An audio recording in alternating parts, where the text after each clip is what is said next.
an Irish accent, I'm going to try to do my best.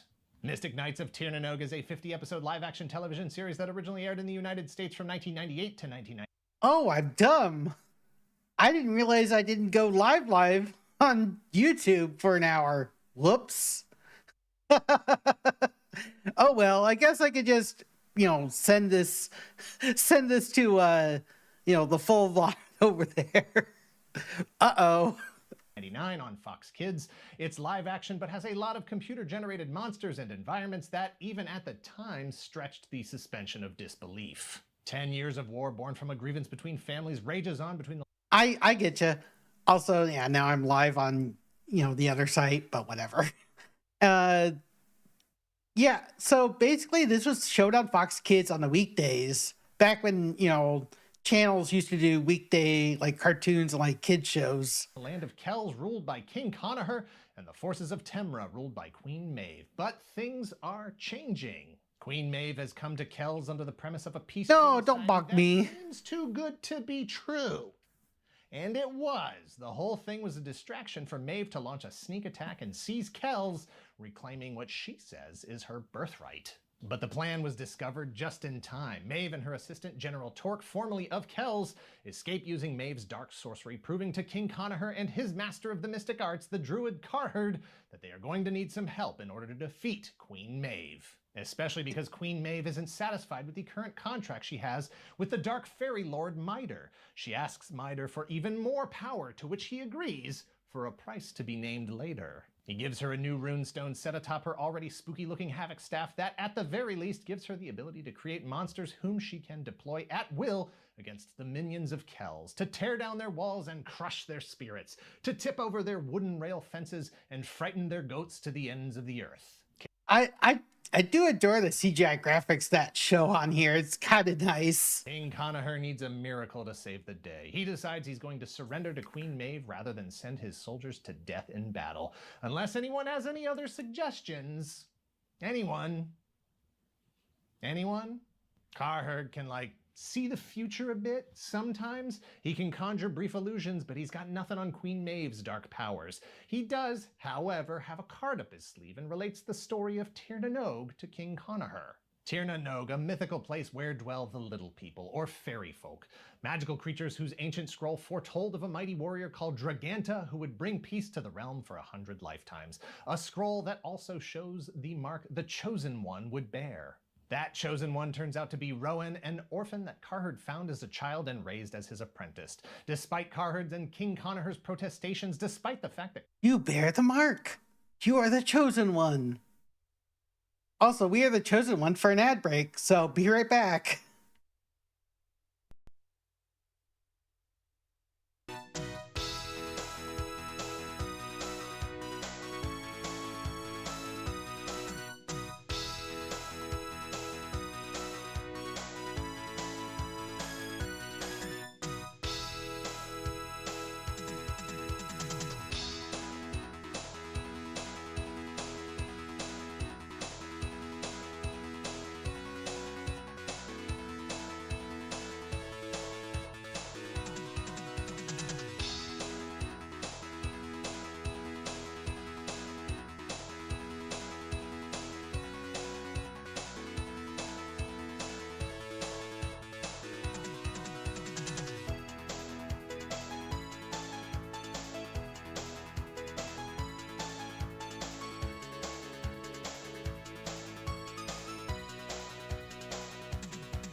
All right, I'm back. Thank y'all for waiting. All right. Yeah, back to the story of Tir na Nog. Carter doesn't even have the entire scroll and therefore cannot even be sure that the scroll isn't a key to unlocking ultimate evil. Rowan insists that it is his destiny and begins the quest for the mythical warrior Draganta. Rowan is joined by his ultimate evil. King Conaher's daughter, Princess Deirdre, and Ivar, a prince from the land of... well, he's not from around here. Together they find the secret entrance to Tir na Nog and meet the leader of the fairy folk, King Finvera, ruler of Tir na Nog, a powerful conduit of fairy magic as well. After proving their worthiness, King Finvera blesses the 4 young heroes with new magical weapons based on the 4 elements of matter. For Rowan, the Sword of Kells, able to shoot blasts of fire. For Deirdre, the Whirlwind Crossbow, able to shoot hurricane force blasts of air. For Angus, the Terrasling Mace, able to shoot massive boulders or quake the earth.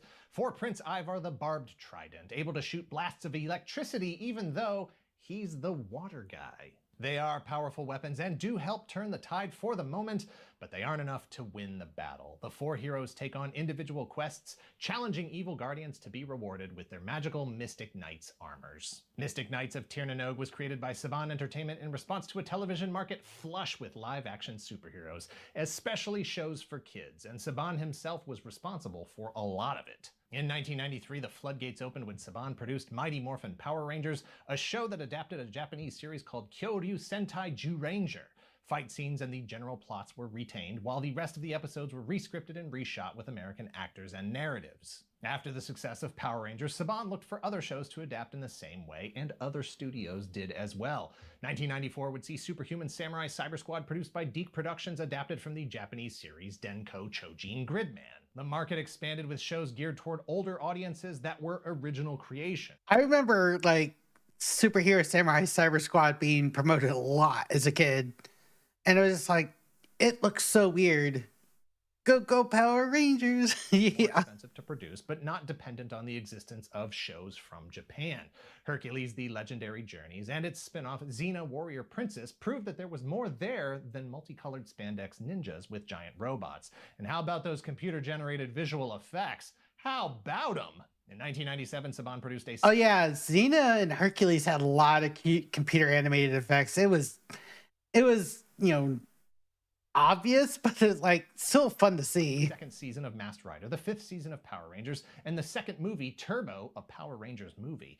They also expanded their portfolio with a live-action Teenage Mutant Ninja Turtle series called The Next Mutation, their first without reusing imported footage and plots from Japan. Saban was eyeing that audience that Hercules and Xena were bringing in. I think The Next Mutation happened like right after the 3rd movie, because they were trying to like clutch onto like the, you know, Ninja Turtles like hype train a little bit too long and not just let it die and, you know, get revived later on. That production team was interested in Saban's core audience, Dem kids. Young Hercules was Them kids slated to battle the Power Rangers. Saban wanted to get his own original historical property out there, but was coming up short. Robert Hughes had worked with Saban as a writer. Yeah, Ryan Gosling was young Hercules, which I don't think I ever really got to watch much of, but that's pretty cool. Producer and director on Power Rangers, Masked Rider, VR Troopers, and Big Bad Beetleborgs. He pitched a concept that would appeal to the same audience, but was tied into the fantasy magic. We Are VR? That show?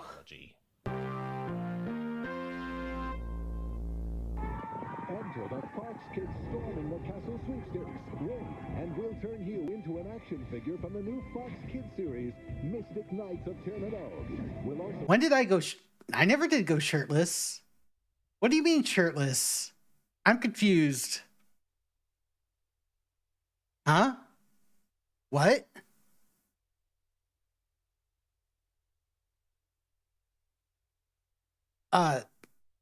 No, my avatar's been the same. I just had to change from orange from pink on this. I'm terribly confused. Like, oh, no, it's like, that's just my shoulder. It's like, it's cropped.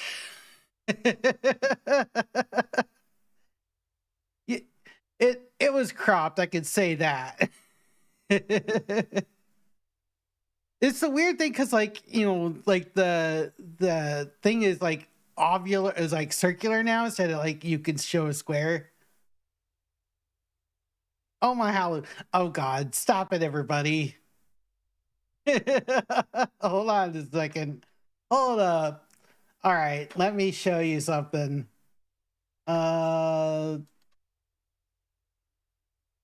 Just to prove it to y'all.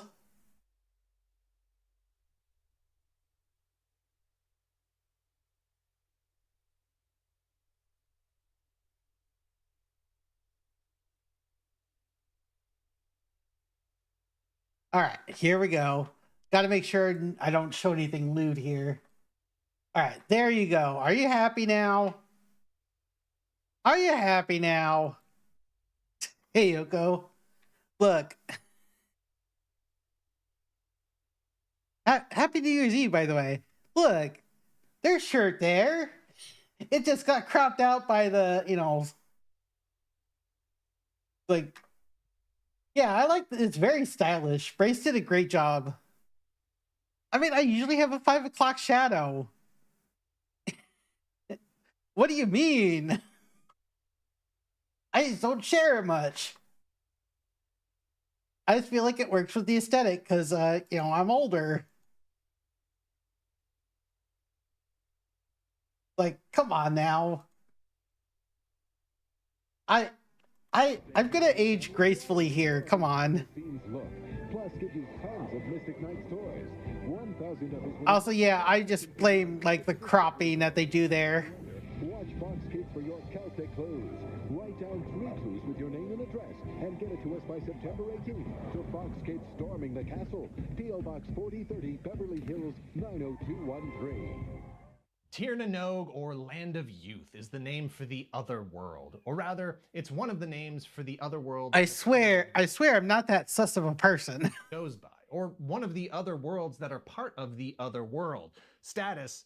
Have fun storming the castle. Yeah, Tir na Nog was like, very like old style England, UK, slash UK slash Ireland, castle thingy. So that's what I liked about it. Seek out the other world and never find it. Then again, you might get a direct invitation from a beautiful maiden bearing an apple, or a silver branch, or a ball of thread. Nah, it didn't. And I can't stress this enough. If you go, do not stay for very long. Time moves faster there. This guy I knew, O'Sheen, met this girl, Niev, who took him to Tir na Nog. He loved it. Lost track of time, thought he was only there for 3 years, came back, it had actually been 300 years, got off his horse, boom. And you used to watch Fox Kids? Yeah, it was there for a brief period of time.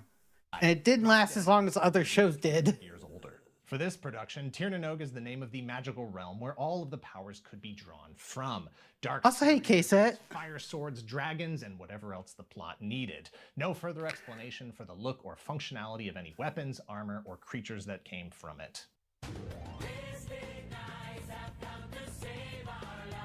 Mystic Knights of Tir na Nog was shot in Ireland and Germany, 2 markets where it fared better than the US where it originally ran. In fact, in Germany, it aired with a different opening theme song that some say is better than the original, but you'll have to judge that for yourself. Shooting a show based on Irish mythology in Ireland resulted in a cast full of Irish performers. Lachlan O'Mearan played Rowan the Mystic Knight of Fire, Lisa Dwan as Deirdre the Mystic Knight of Air, Justin Pierre was Prince Ivar the Mystic Knight of Yeah, I'm glad he kept it in there just to make fun of himself. Water. Vincent Walsh was Angus the Mystic Knight of Earth. Mystic Knights is not free from a dual personality. While it is a unique creation with its own Western-inspired mythology, it too is subject to the demands of the toy manufacturers. In Japan, the main thrust of live-action special effects-driven programming, or tokusatsu, is to sell the associated merch, many times at the expense of story and character development. Saban Entertainment found themselves having to push back against some of Bandai's requests. Ornate magical armor and fire-blasting swords were one thing. That's the cost of producing a show in this market. It's more bean time, Yoko. Said Bandai wanted to include motorcycles. While Saban was able to avoid including motorcycles, other toy-related items were inevitable. Multiple scales of figures were released with a variety of play features, smaller 5.5-inch figures with more articulation than Star Wars figures. Oh, that's really cool. That included the 4 core Mystic Knights and several of the villains. Larger 8-inch figures that have even more articulation, more accessories, and removable helmets. Unfortunately, Deirdre didn't get a figure, nor did any of the villains, just the 3 male Mystic Knights. Astute observers will notice that there are some inconsistencies with the action figures when compared to the actual series. We could try selling kids motorcycles. Parents will balk. Yeah. Particularly egregious inconsistency. Bad enough that Deirdre, the only female knight, gets excluded from the 8-inch wave of figures, but at least her skin tone is correct, unlike Prince Ivar. As happens with toy lines, even today, figures have to go into production before all of the show elements are finalized. For Mystic Knights, the expectation was that all of the knights were white. That changed with Justin Pierre's casting. But at that point, it was either too late or no one cared. All of the Prince Ivar figures are technically errors, and technically, no figures exist of the real Prince Ivar, Knight of Water. Bandai supplemented the line with more figures with battle action functionality, vehicles, dragons, roleplay accessories like Dragon's Wrath Battle Gauntlet and the Dragon's Breath Dagger. There was also a micro playset for the Castle of Kells. If you missed Mystic Knights of Tir na Nog, you don't have many options to catch up. 1 VHS was released in the US and UK. Germany got 2 DVDs with 2 episodes each, but those are in German. It's not currently streaming on any services, but several episodes are available for now on YouTube. Mystic Knights didn't quite... Yeah, that's kind of wild to think. Was like, the only way you would access this is somebody actually recorded every episode each day. And that would be some dedication. Reach mainstream pop culture icon status like its cousins, the Power Rangers, while it did have a McDonald's Happy Meal promotion with a surprisingly deep character assortment, including the only figures produced for main characters like Queen Maeve, Mitre, and General Torque. It didn't have much support otherwise. That said, a second season was headed for production. It was going to be called Mystic Knights. On motorcycles? Preposterous. That's only happened like 10 years later. Battle Thunder. More like 15. Some story elements that can be gleaned from pictures of the second wave of toys that were never produced. The first assortment of toys didn't perform the way Power Rangers toys had. That's a high bar, sure, but that's the game. The show was struggling with its purpose. It had actually developed its characters over time, fleshed out its world, but where the production wanted to go didn't match with where the budget needed it to go. Hey Beast, how you doing? To either lean into the hope you're doing well. Like the Battle Wagon, a mechanical battle tank that betrayed the tone of the performances, clearly intended to sell toys, or drop that stuff and just be a show about magic, swords, and sorcery that looks like it was shot at a very nice Renaissance fair. I mean that as a compliment. A Sword in the Stone counterpart to Hercules and Xena instead of Power Rangers. Tir na Nog SpaghettiOs? I don't remember this at all.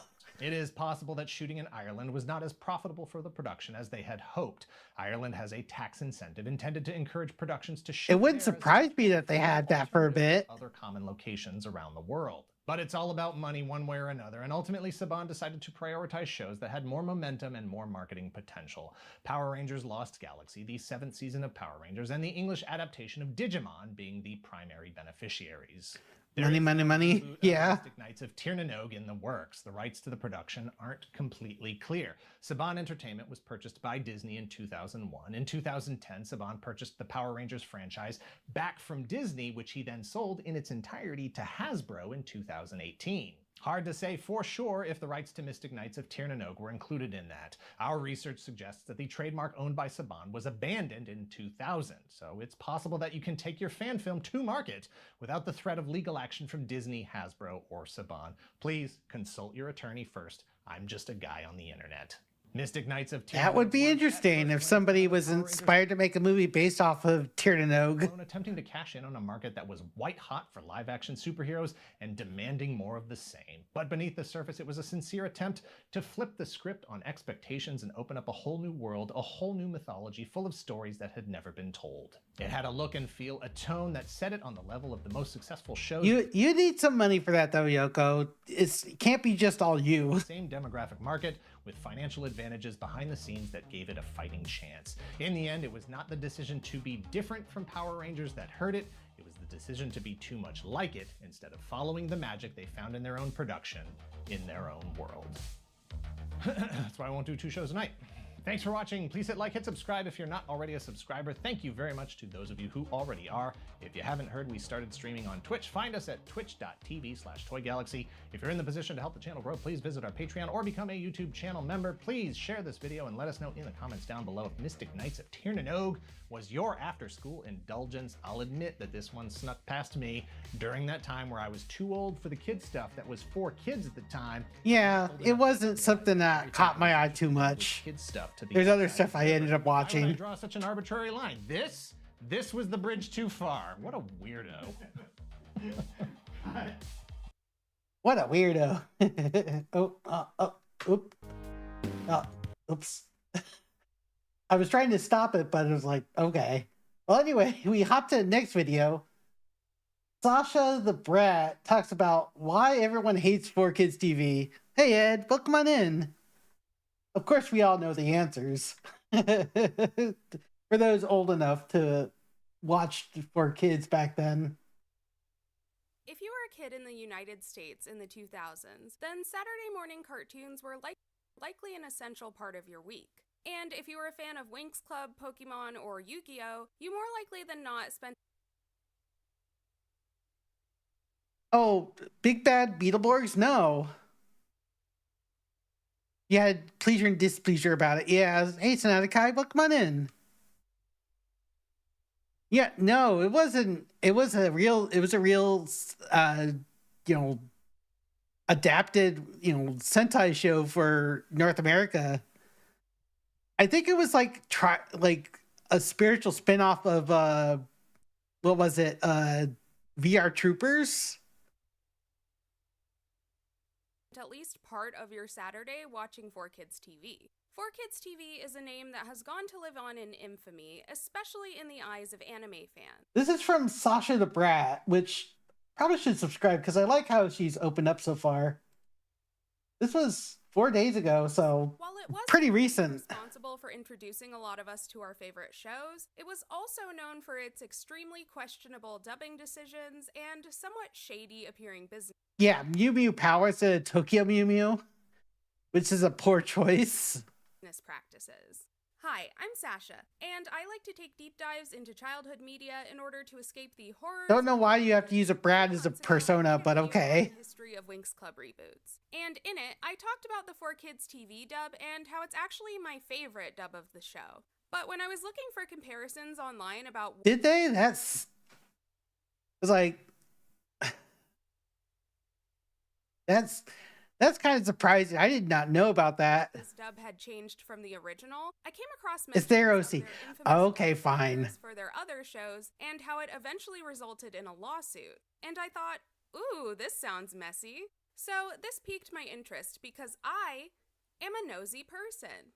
Prior to this, it hadn't really occurred to me that not only was Winx Club not the only foreign TV show on 4Kids TV, but the majority of its shows were imported from other countries. The further I dug into the history of 4Kids All out, but it's TV, on thin the ice. funnier the tales become, because there doesn't seem to be any reliable narrators in this story. Most interviews were done with longtime CEO Al Khan, who, in true CEO fashion, seemed pretty much incapable of admitting to any wrongdoings or missteps. Then you had people like the then Senior Vice President of Digital Media, Mark Kirk, giving interviews about stuff that happened before he started working there, meaning he had no real authority to answer those types of questions, and was likely just regurgitating whatever the higher-ups had told him supposedly happened. And then lastly, outside of anything financial or court-related, because those are public records, most Oh, I like the scene from Yu-Gi-Oh where he's like Joey's like at the stand. information about this company Fits. seems to be based on rumors.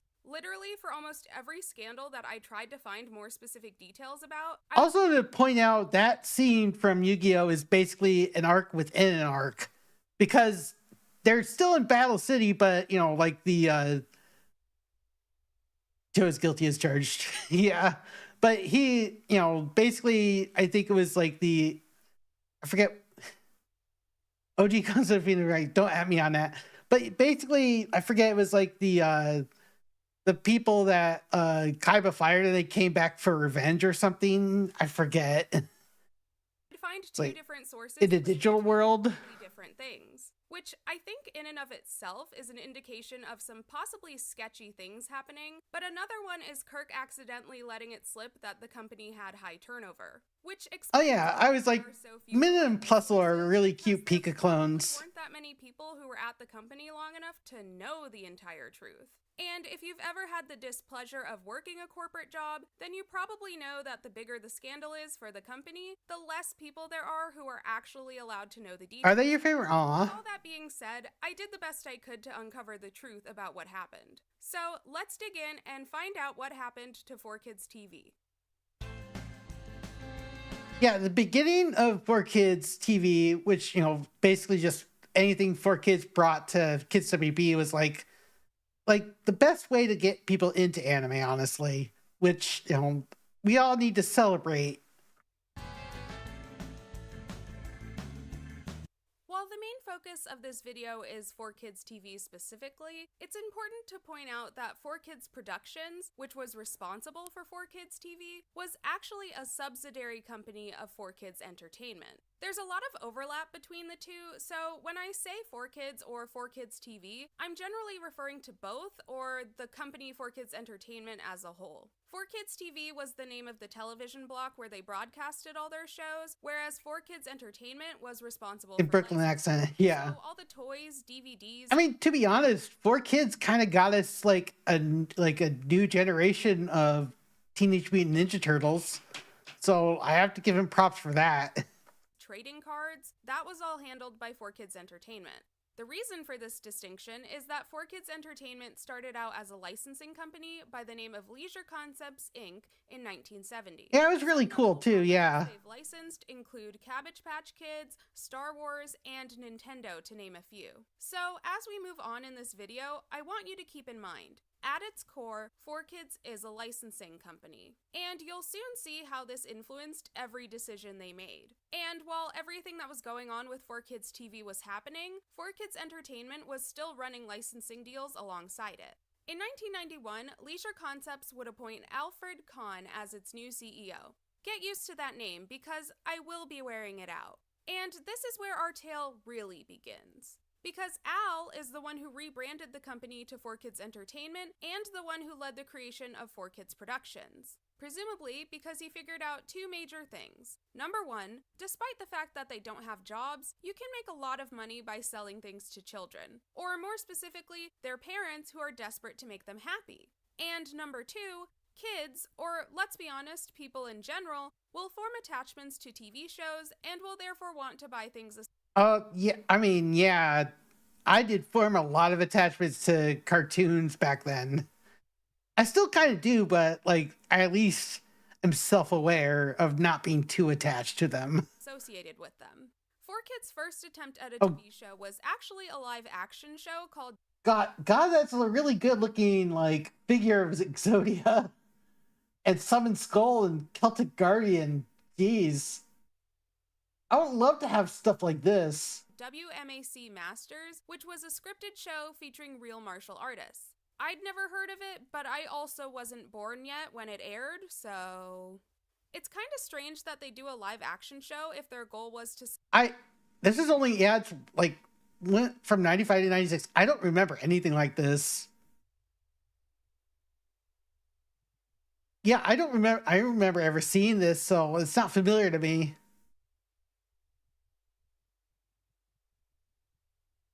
Yeah, it is pretty devious, Flea. Sell merch, but I'm guessing they were hoping to make money off of stuff like action figures. The show got canceled after 2 seasons, but fortunately for 4Kids, they were already sitting on a golden egg. Pokemon. Because of their existing deal with Nintendo, 4Kids got first dibs on having Pokemans. Pokemon in the US. I don't think you need me to tell you that Pokemon was obviously a huge success. You know who also hopped into the success train? Viz. Because they were the ones who were, bringing out the VHSs for them. So they basically helped out with the VHS tapes for the 2 to 3 episodes that would slowly drip out to people. And before we got to The DVDs. creation of the 4Kids TV block and the company's continuous business model of acquiring. Oh yeah, look at all these. You can see oh. Pokemon, Yu-Gi-Oh, One Piece, Fighting Foodons. I remember Fighting Foodons, Winx Club, Shaman King. I think they showed all of Shaman King. Yeah, Chaotic. I think Chaotic they created or something, or like got done. There's an Ultraman show. I did watch Ultimate Muscle back then. Cubics, Taichi Chasers, Funky Guys, Magical Do. I forgot they had Do Re Mi. Shows from other countries, namely Japan, and creating their own dubs for them. This would include Winx Club, Yu-Gi-Oh, Shaman King, Tokyo Mew Mew, and Sonic. Yeah, I remember. Yeah, it's basically what it was, but it had charm to it. And they would eventually create their first original animated series, still based on existing IP. Yeah, this version like was so cool. I remember it vividly. Teenage Mutant Ninja Turtles. And for about a decade, this served them really well. They achieved major success by airing Pokemon and then Yu-Gi-Oh! On the kids' WB TV block, and this success led them to create their own Saturday morning TV block. In 2002, they somehow managed to strike this super sweet leasing deal with Fox that gave them a 4-hour time block on the station and let 4Kids keep all of the ad revenue from it. And before streaming services ruled the internet, 4Kids would later upload the episodes of shows to their website. I remember this was... Oh yeah, they did that similar to like Toonami did too. They showed like episodes of like Interstellar 5555, Lotus War, a few other things that they didn't show on TV. It's like, God, it's like... I caught up on Winx Club a lot of the time because I was usually asleep when it initially aired. But of course, the world of broadcast television is not all sunshine and rainbows. Yep. I remember going beyond GameFAQs and they had like anime boards, message board for like, you know, stuff not on TV, stuff on TV, and anything they had on TV, they would list the like the what was censored and stuff. I was just like, I always see that. I'm like, geez. The two biggest criticisms that have been made about 4Kids TV since it started airing, and probably will be until the end of time, are that 1, it would heavily censor shows to the point of changing entire plots, and 2, it overly westernized certain aspects of the shows. So let's start with the censorship problem. Oh God, yeah. One Piece is probably the biggest offenders here. If anybody's seen One Piece, yeah, they changed a lot. A recurring issue I noticed throughout my research is that 4Kids seemed to operate on the sentiment that anything that is animated is clearly intended for children and is therefore appropriate for children. Sanjay and his lollipop. Most anime fans can confidently tell you that that is definitely not true. Despite Adult Swim running since 2001, this idea is still pretty prominent for a lot of people, and it was especially present in the late 90s and early 2000s when anime was first being introduced to America. And with Pokemon being the most successful anime at the time, coupled with the fact that it was appropriate for children... Yeah, I mean, they're showing a bunch of random stuff on there, so I don't think they want you to think like, oh, they showed this too. It's like, nah, they were just, you know, they were just like showing like the abundance of stuff that could be shown.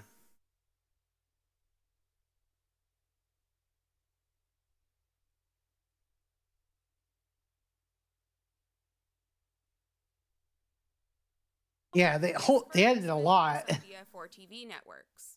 Now, everyone has different opinions on what should be considered appropriate for children, which is why America has this thing called the Federal Communications Commission, or the FCC, to help regulate this. And on top of that, each network has its own broadcast standards and practices department to regulate their content based on their own interpretations of FCC guidelines. Which means even with regulations, there's still a lot of variance. So even though 4Kids was responsible for the content that aired during their 4Kids TV block, Fox would be held responsible if there were any violations of the FCC guidelines. And because of that, any and all content that 4Kids TV wanted to air had to be approved by Fox's Or fun things censoring, yeah. And from what I can tell, Fox's department seemed to be among the most strict, particularly when it came to animation. Even though a lot of these shows involved battles in some capacity, Fox had a particular aversion to death, mentions of death, and characters being put in life or death situations. Yeah, they can't show gravestones. Jeez. This led to the creation of the now infamous Shadow Realm in Yu-Gi-Oh!, which was an abyss of eternal suffering that characters would be sent to in place of dying, because that is certainly less bleak. It also led to them changing the storyline of... But yeah, that was from 5Ds, and like, there was a lot of character death in that season of Yu-Gi-Oh! Or that series. Daphne in Winx Club. In the original story, she dies while protecting Bloom when their home planet was attacked, and then becomes a spirit. In the That and GX, yeah. They made her like a nymph spirit guide for Bloom who always looked out for her, but had no actual relation to her. Which was a really pointless change because we never actually see Daphne die in either version of the show, and the show never shied away from the fact that their parents were killed during this attack. Or at least that's what we were supposed to think. Anything on 4Kids TV shows that couldn't be fixed with some minor animation tweaks. Oh yeah, Saw Blades. it's like Doom discs or whatever. Oh yeah. Especially since we're talking about, hold on a second. Let's see. Give me a second here. I got to pick up a video that we should be very familiar with. And to the next.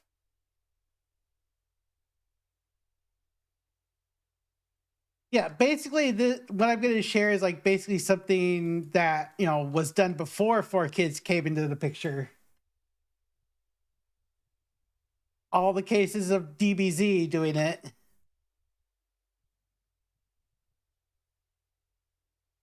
Goku's trapped in another dimension. You sure sent that planet to another dimension. I'm talking to you with my mind from another dimension. He thinks he's in the next dimension when he's on the throne. Summon the Eternal Dragon and wish Goku back to their dimension, which managed to succeed in transporting Yamcha into another dimension. I'm gonna take this into another dimension.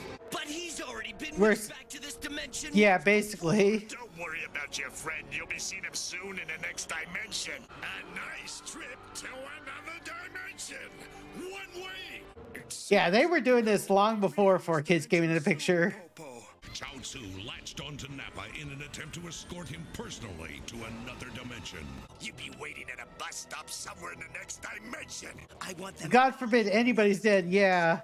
I'm facing into another dimension. Somebody must be passing into another dimension. Soon we will both be in another dimension. And depending on us to bring him back to this dimension. The noble act caused Piccolo to phase into another dimension.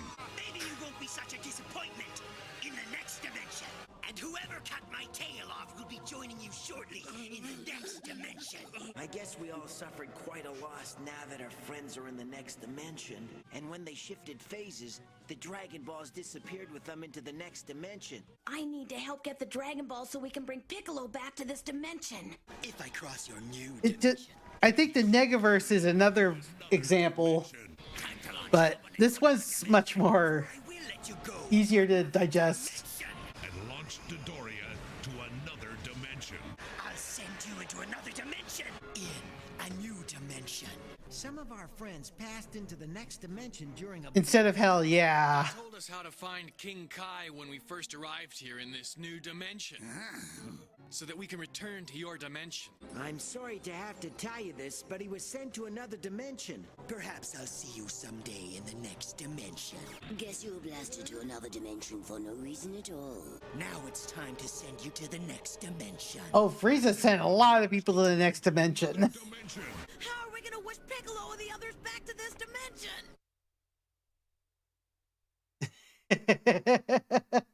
Yeah, that's just the example of like everything that was shown on there.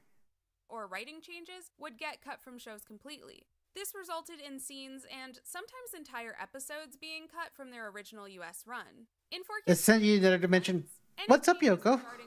Oh yeah, finger guns. Remember that? And death were probably forced on the final day. Yeah, the moon's gonna crash down soon. By Fox in order to meet their broadcast standards. But that's only one piece. Lollipop over a cigarette. It still doesn't explain why there were so many changes done to westernize the shows. There were a couple of changes that I would say objectively. Oh yeah, rice balls into cookies. I want a jelly donut. Made sense to do. Like, changing Japanese text to English makes sense so that the audience can read it, and keeping in mind... Yeah, why not put words on there? Jeez. At least do something. Rice balls from another dimension. Changing some character names from Japanese to English ones made sense so that they'd be easier for American kids to pronounce and memorize. But 4Kids would make a lot of other pointless changes for seemingly no reason. Like in Winx Club, some of the planet names were changed even though the original names weren't hard to pronounce. Domino was changed to Sparks, I guess because it was the premium edition of whatever editing software they used, yeah. But then they kept the planet names of Linfea and Solaria. Because Winx Club was Italian and therefore more aligned with Western culture, it didn't suffer from as many of these types of changes as the anime shows did. One instance that I've seen referenced so many times during my research is a scene in Pokemon where the character... When Nappa leveled the city, yeah.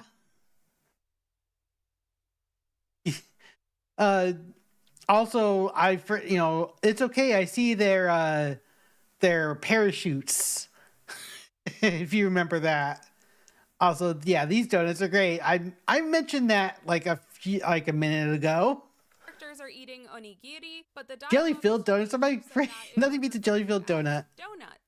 I get onigiri isn't easy to pronounce, and if you aren't listening closely enough, could sound like a word that definitely shouldn't be said on a broadcast, but why couldn't they just change it so that the characters called it rice balls? American children know what rice is. If you put it in the shape of a ball and call it rice balls, they'll understand. 4Kids would also create their own soundtracks for the shows they dubbed instead of using the original scores or recording English versions of the original song. Drying pan. Yeah, I remember that.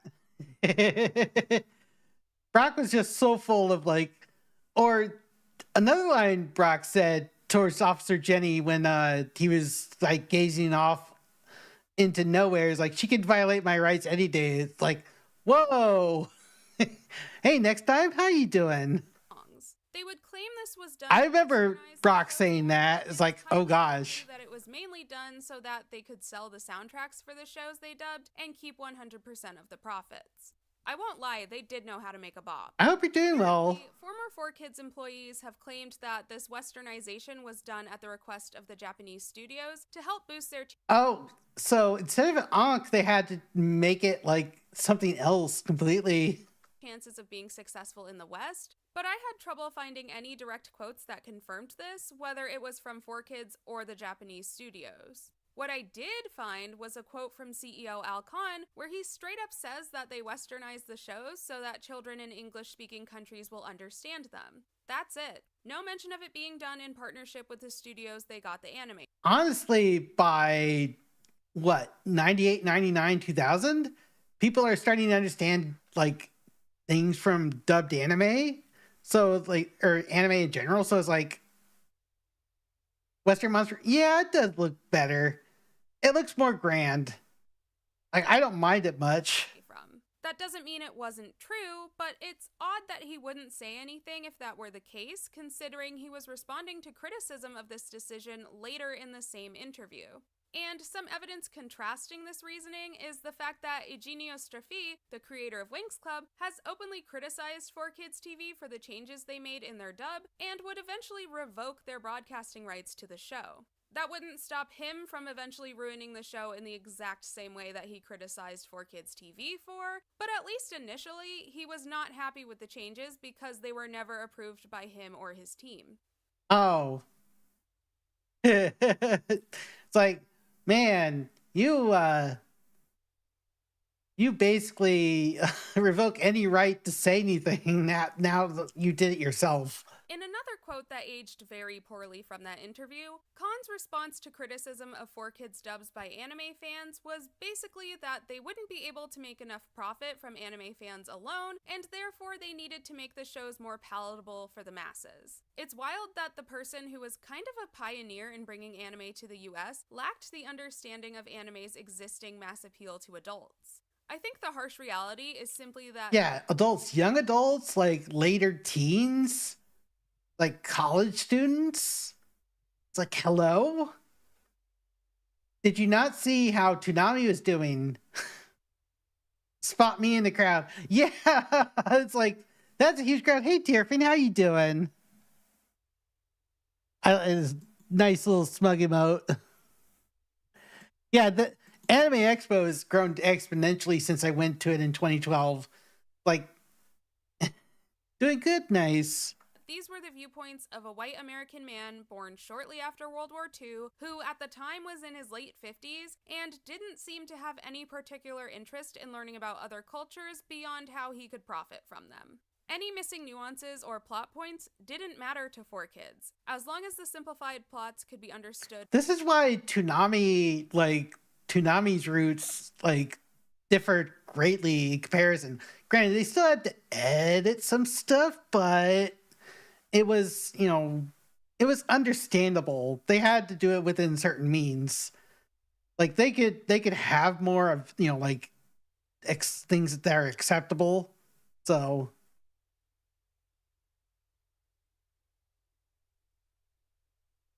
but in general, it's like, you know, that's why they had stuff for Adult Swim eventually, because then they could, you know, not have to, like, murder it as much. By the children they were trying to sell stuff to. 4Kids would get away with— Oh, I mean, that goes without saying, because network TV is, like, with the most eyes around it. Cable TV is, like, you know, is basically a tier up. And heavily profit from these changes for several years. But there was one show in particular that would suffer. Yep. To suffer as the result of these edits.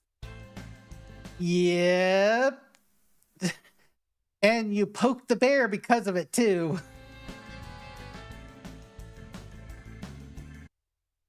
The name 4Kids TV incites mixed feelings in a lot of people, but there's one group of people who generally experience anger, if not rage, when they hear this name. And that group is the One Piece fanbase. And you can't really blame them, given that the 4Kids dub of One Piece is often named as one of the worst anime dubs of all time. And the amount of censorship they had to do in order to air it on a Saturday morning cartoon block was so bad that literally everyone hated it. I think this change is kind of funny on its head. It's like kabong on the head. I don't know. It's a weird contraption.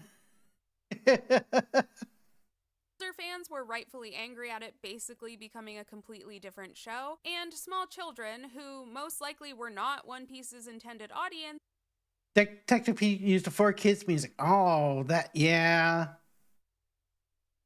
That, I didn't know about that.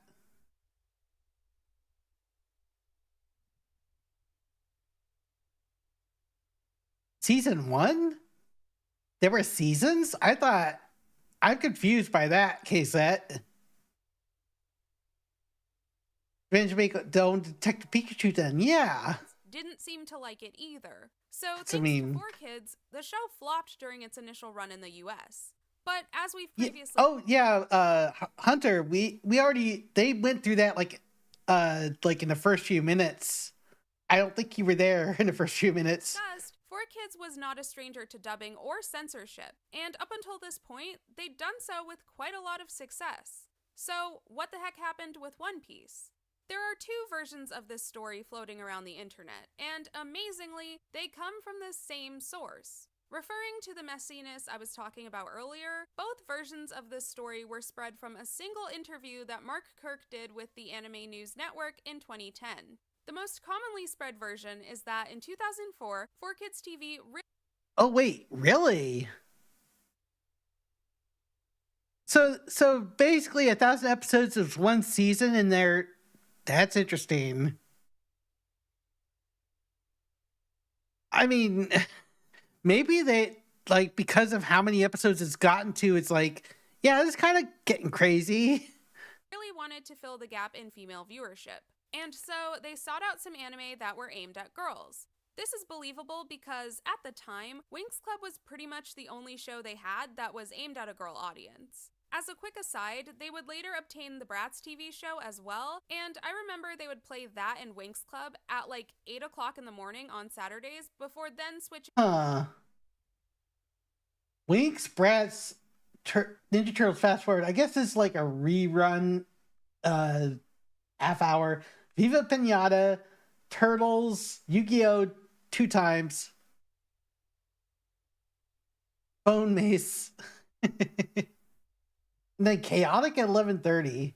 To the shows that mostly appealed to boys. As someone who enjoys sleep, I tended to miss this block a lot of the time, and if I did catch it, after those 2 shows aired, my sister and I would switch to the Secret Slumber Party block on CBS, which was clearly more aimed at a girl audience. And as much as I loved that block, I loved Bratz and Winx Club way more, so I would have been willing to choose the 4Kids TV block over it if they actually played them at a decent time. I mean, yeah, you have rights to 2 massive properties and then you shove them in the worst time slot, and then you're really gonna have the nerve to be surprised when they don't drastically grow your audience? But I digress. My point is that yes, they did need more shows aimed at girls if they wanted any in their audience. So anyways, in this version of events, in order to grow their female audience, 4Kids apparently set their eyes on the show Ojamajo Doremi, or Magical Doremi, which was owned by Toei Animation. And despite Toei already having several successful animes under their belt, like Sailor Moon, Digimon, and Dragon Ball, they apparently were so desperate to get this little show called One Piece off their hands. So desperate, in fact, that they refused to sell the rights to Magical Doremi to 4Kids TV unless they also bought the rights to One Piece. And 4Kids... Oh, this is the era when they're like, yes, if you want this, you have to take this too. So Japan was just getting really like, you have to take some of our good with our bad, or, middle of the road, or not as popular. It could be either or, not as popular or unpopular. They wanted Magical Doremi so badly, and they took one look at One Piece and thought, hey, kids like pirates, so they went along with it, only to later realize that it wasn't as kid-friendly as they thought. And so, saddled with a show they didn't actually want, they purposely created a subpar dub in the hopes of it being canceled before their contract expired, so that... Oh, so they dumbed it down on purpose. I see. Yeah. So they just did it just to get something for girls. Yeah, so basically we have the receipts for it. That's funny. Wait, you heard that as a rumor, Flea? So yeah, this basically confirms it. It's like, we just wanted this one show, like, let's make this like putrid, like, other show look really putrid in comparison. That it wouldn't be their problem anymore. The problem with this version of events is that before regaling all of this, Mark openly admits that this is pure speculation on his part, and that everything with One Piece happened before he started. He was hired in 2000, which is after 4Kids canceled One Piece and Funimation purchased it. So Funimation came in and saved it from the pure edit hell.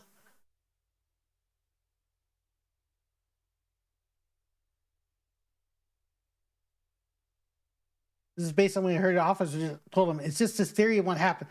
So it's a theory, but I feel like, it's more speculation, but you know what?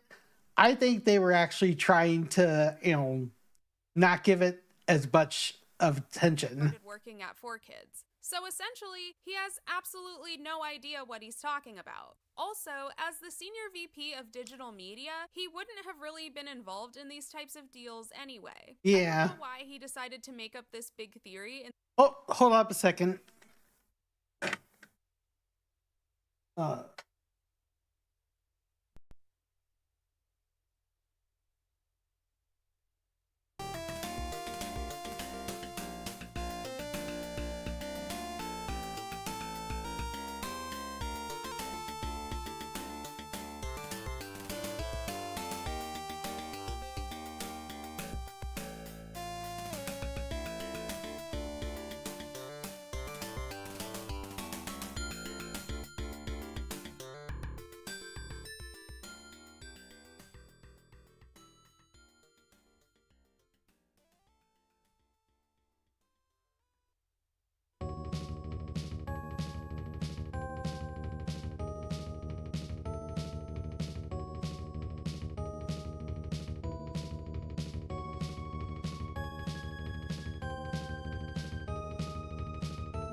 right, I'm back. Thank y'all for waiting.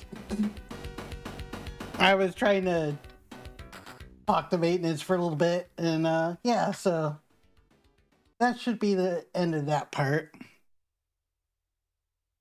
Anyway, instead of just saying, that happened before I worked here, so I can't comment on it, and simply move on, but he did. This was also just stupid of him to do because he's essentially slandering Toei Animation by accusing them of shady business dealings, and they probably could have sued him for this if they wanted to. Now, the second and much more plausible version of events is that One Piece, an anime that was already super popular in Japan, was up for grabs for English dubbing and licensing in the US. And this resulted in what was basically a bidding war for those rights. And it's confirmed by Mark, again in this same interview, that there were multiple offers on the table for One Piece, and 4Kids rushed to be part of it. Now, I can't say for sure if 4Kids had the highest bid, but they did have the reputation of popularizing Yu-Gi-Oh! And Pokemon in the US and turning them into major cash cows. So even if they didn't have the biggest offer, they did have the biggest reputation for— yeah, they were able to, like, make Yu-Gi-Oh! And Pokemon basically just, like, you know, like, the biggest, like, as I said, cash cow, but also, like, you know, a way for people to, like, understand that anime was a cool concept, a cool medium to, like, you know, to get into animation, successfully to watch anime. So it's reasonable to assume that this influenced Toei's decision to choose 4Kids for this deal. But it wasn't until they'd already bought it that 4Kids realized just how much censorship they'd have to do in order to broadcast the show on a Saturday morning kids program. Yeah. Another example of, like, oh, is that a Super Soaker?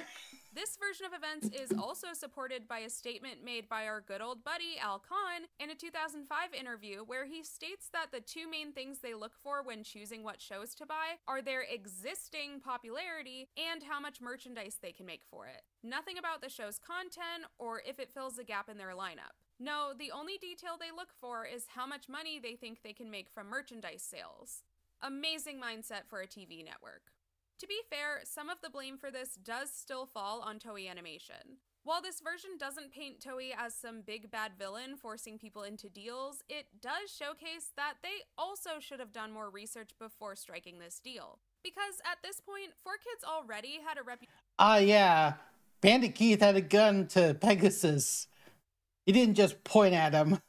For its censorship and writing changes in its dubs. I understand in America standards for what they deem appropriate for children, but they should have known that 4Kids TV would be airing this show in the morning, and they should have looked into why other anime airing in that time slot had been censored. Because while 4Kids did make a lot of unnecessary changes to their shows, a lot of the actual censorship was forced on them by the TV networks. Regardless of which version is true, even though it's probably the second one, both versions of this story confirm one detail that makes the team at 4Kids look like a bunch of incompetent morons. And that detail is that they didn't screen the show before buying it. That's right, before striking a deal that was presumably worth thousands, if not millions of dollars, they didn't bother to watch a single episode of the show beforehand. Yeah, they did no research, and look at all that happened because of it. Despite having already run into this issue before, multiple times, they were still operating with the mindset that anything animated surely has children as its intended audience. And so it wasn't until after they bought the show that they finally watched it and realized they'd made a huge mistake. Poor 4Kids. They couldn't be bothered to do the bare minimum amount of research on something before spending tons of money on it, and then they had to deal with the consequences. Don't you feel so bad for them? Oh no, the consequences of our own actions. What shall we do?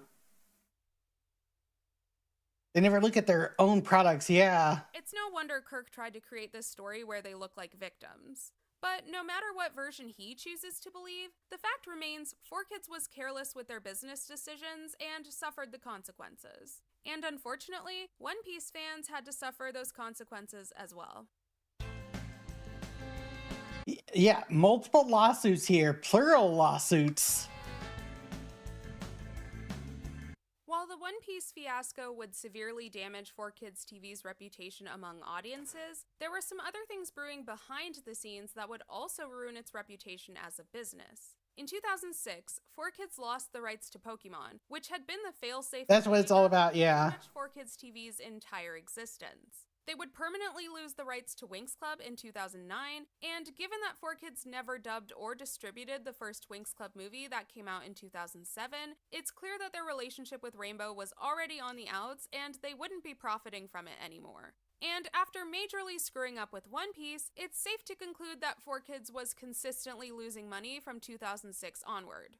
That's not just speculation, it's actually backed by their financial report. As net revenues dropped to US $14.3 million to sharp increase total loss of the year as a whole. His losses in 2007 were $23.3 million, but have increased to $36.8 million in 2008. Youch! But the bigger problem on the horizon wasn't money, it was upcoming lawsuits. The first one was a smaller one. Objection! I'm not sure if there's such a thing as a good lawsuit. Details on this case are sparse because they settled out of court, but I found enough info to verify that it happened and there was a settlement. So the generally agreed upon version is that in 2008, Fox, which hosted 4Kids TV, was like, hey, you haven't been paying us for leasing this spot on our network. And I'm not sure. Was like, boot to the head. You owe us money because you promised. I remember watching that video a long time ago. It's part of it was adjacent to Phoenix Grog and all that. To air our block on 90% of your networks, and you didn't. Long story short, neither party was happy, so they agreed to end their contract with each other a year early. And since 4Kids TV was already making plans to move their content over to the CW, I'm sure they were more than happy to get rid of what may have been a conflict of interest. But Fox would ultimately be the one getting paid at the end of this lawsuit. In 2009, 4Kids would sell the rights to Teenage Mutant Ninja Turtles to Nickelodeon, leaving Yu-Gi-Oh! As pretty much the only big moneymaker they still owned the rights to. And that would come to an abrupt halt in 2011, when the creators of the Yu-Gi-Oh! Anime, TV Tokyo, and Nihon Ad Systems would hit 4Kids with a lawsuit. The first mention I saw of this lawsuit that made me want to look into 4Kids in the first place was a Reddit user complaining about 4Kids dubs and claiming that their dubbing changes led to them being sued by the creators of Yu-Gi-Oh! However, that's not even close to correct. More often than not, if two companies are involved in a lawsuit, the main issue is about money. And this was no We got to have money. exception. So what Hi, Bria. Was in Happy New Year's Eve. Tokyo and NAS ordered a financial according to the complaint, the plaintiffs exercised the right to audit 4Kids' financial books in 2010 to see whether they were agreeing to they were getting paid 50% of gross income minus predefined expenses as agreed upon in the original licensing agreement. Oh, so they were going for 50-50 here. And it doesn't sound like they did it. Audit of 4Kids to ensure that they were receiving 50% of all revenue, as stated in the original licensing agreement. And the results of the audit led them to conclude that 4Kids was doing some... Allegedly, 4Kids not only licensed Yu-Gi-Oh!, but several other Japanese animation series it didn't own. Under the terms of this supposedly secret deal, which allegedly included a strict confidentiality case, 4Kids didn't have to do much besides perform marketing services. It was Funimation's job to produce and distribute the series, and for this right, Funimation paid a $1.3 million advance and gave over nearly $4 million in the service fee, which is allegedly then hidden from the plaintiffs. Oh, 4Kids made some boo-boos. Yeah. Dealings with other companies in order to make a bigger profit and not disclosing it to TV Tokyo and NAS. And on top of that, they found improper deductions worth over... The complaint also details some improper deductions, including more than $2.5 million worth of international holding taxes. Oh my God. They were doing some tax fraud. Bank charges, surge coverage, Yu-Gi-Oh! Style guide art, cost of audit itself, and even the cost of the dubbing. TV Tokyo says 4Kids expressly agreed to bear such costs under the agreement. Yeah, that's really shady. For $2.5 million. Now, they didn't slap 4Kids with a lawsuit right away. They did a bit of back and forth over letters for several months. After 4Kids disputed the claims multiple They were Al Caponeing it, yeah. Japanese companies sent some of their reps over to the States to try to work this. They were Al Caponeing it, or you mean Al Capone? I guess, yeah, you could say they were all Caponeing it. Al was just AL. Out in person. And Either way, it's right. It just short reads without weirdly. agreeing on a solution, which is extra. Okay. Dunkachino. No, that's Al Pacino. That's Al Pacino. You got the wrong Al.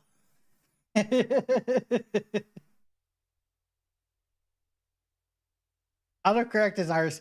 I mean, it worked all the same. It's like, after further discussions on March 17th, 4Kids wired $1 million as a good faith initial payment. Next day, reps for the Japanese companies flew to the US for the final meeting to see if they could resolve the mess. 4Kids abruptly terminated this meeting without any resolution to the outstanding issues, says the complaint. Oh, they just took the money and ghosted. My God. Weird considering 4Kids previously agreed to pay $1 million to the Japanese studios in an act of good faith. So after that meeting went south, TV Tokyo and NAS finally said, This is TV Tokyo's mascot? That's funny. Don't cancel me. Doesn't like Pacino slander. You know what? We're canceling our contract. And 4Kids was like, well, you can't, because our contract says that you have to give us 10 days notice in order to do that. And they were like, we don't care. We're canceling our contract and we're gonna sue you for $4 million. Let's be honest, given its history, I don't think anyone was exactly jumping to 4Kids' defense in this situation. And it didn't help that, in a move that didn't look suspicious at all, 2 months before this lawsuit was filed, CEO Al Khan would suddenly decide to retire. That's right, shortly after receiving a financial audit and failing to successfully dispute its conclusions, the guy who was— yeah, I mean, this lines up right as the financial crisis was going on too. So he golden parachuted. Yep. presumably in charge of all the company's major financial decisions, left. Oh, and in case you needed a reason to hate rich people today, 4Kids agreed to pay him $250,000 for 6 months after he left. Are you kidding me? I couldn't even get paid commission for sales I helped bring in at my last job. Yeah, that's kind of wild. And this guy gets $1.5 million for basically hanging them out to dry? Despite his utter lack of charm in the interviews I've read with him, the guy must know how Here's to a better year, yeah. I'm truly baffled as to why they would agree to this, considering they'd been losing money to the point of literally Kaiba boy. Shortly after getting hit with this lawsuit. I remember hearing about the bankruptcy stuff. It's like, well, sucks to be them. Now, that decision could have been strategic because it would cause the Yu-Gi-Oh lawsuit to be put on hold and would later get it moved to bankruptcy court, which you'll see in a second worked out in their favor. But let's be honest, 4Kids was probably going to file for bankruptcy at some point regardless. Given that 4Kids had been losing money for years at this point, was already sued by Fox for owing them money, and the fact that this lawsuit was filed after an official audit had been conducted, I think the majority of people were expecting 4Kids to lose this lawsuit. But miraculously, in 2012, 4Kids won the case, and they won big. The judge ruled not only would 4Kids keep the Yu-Gi-Oh licensing rights, we'll pay 4Kids $8 million, which doesn't include a return of additional $1 million that 4Kids made an additional good faith payment before filing litigation. This deal also allows 4Kids to continue exploiting the Yu-Gi-Oh franchise. Oh boy. Yeah, that's evil. But TV Tokyo would pay $8 million to 4Kids, on top of returning the $1 million good faith payment that 4Kids previously gave them. The fact that TV Tokyo didn't honor the 10-day... Oh, Blaze. Welcome in. I didn't know you... I think you said you streamed before. Welcome in, everybody. Thank you for the raid. Turnip Boy commits tax evasion. Oh my gosh, we are talking about tax evasion right now, honestly. That's kind of funny. Welcome on in, Blaze. Thank you for bringing your people here. Yeah, we're talking about 4Kids tax evasion. Also, hi, Daydrana. How you doing? Hi, I'm Felly, your 90s retro media VTuber. I talk about old stuff and play old games. I'm just doing some New Year's Eve yapping. Hope your stream went well. Shout out to tax evasion. Yeah, thank you for bringing your people out. We're talking about like all the dumb stuff that 4Kids did during their dying days.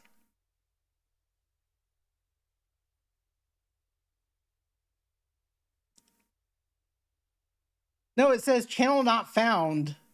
I don't think anybody has it, Inari. A notice of termination from their original agreement certainly didn't help their case. That stream will get me to affiliate. Nice. Congrats, man. About the home video business. 4Kids partnered with other companies like Funimation to distribute things like DVDs, and those were the supposed under-the-table dealings that they were being accused of. Judge found that in home video is common for home video companies to use outside vendors to physically manufacture and distribute VHS and DVDs. The judge concluded that 4Kids hadn't maintained improper relationships or concealed and withheld royalty payments in deals with Funimation Majesco Sales Inc., which produced videos of Yu-Gi-Oh! On Nintendo's Game Boy system. Oh, that's right! Oh, that's right! Yeah, go self-care, Blaze, please.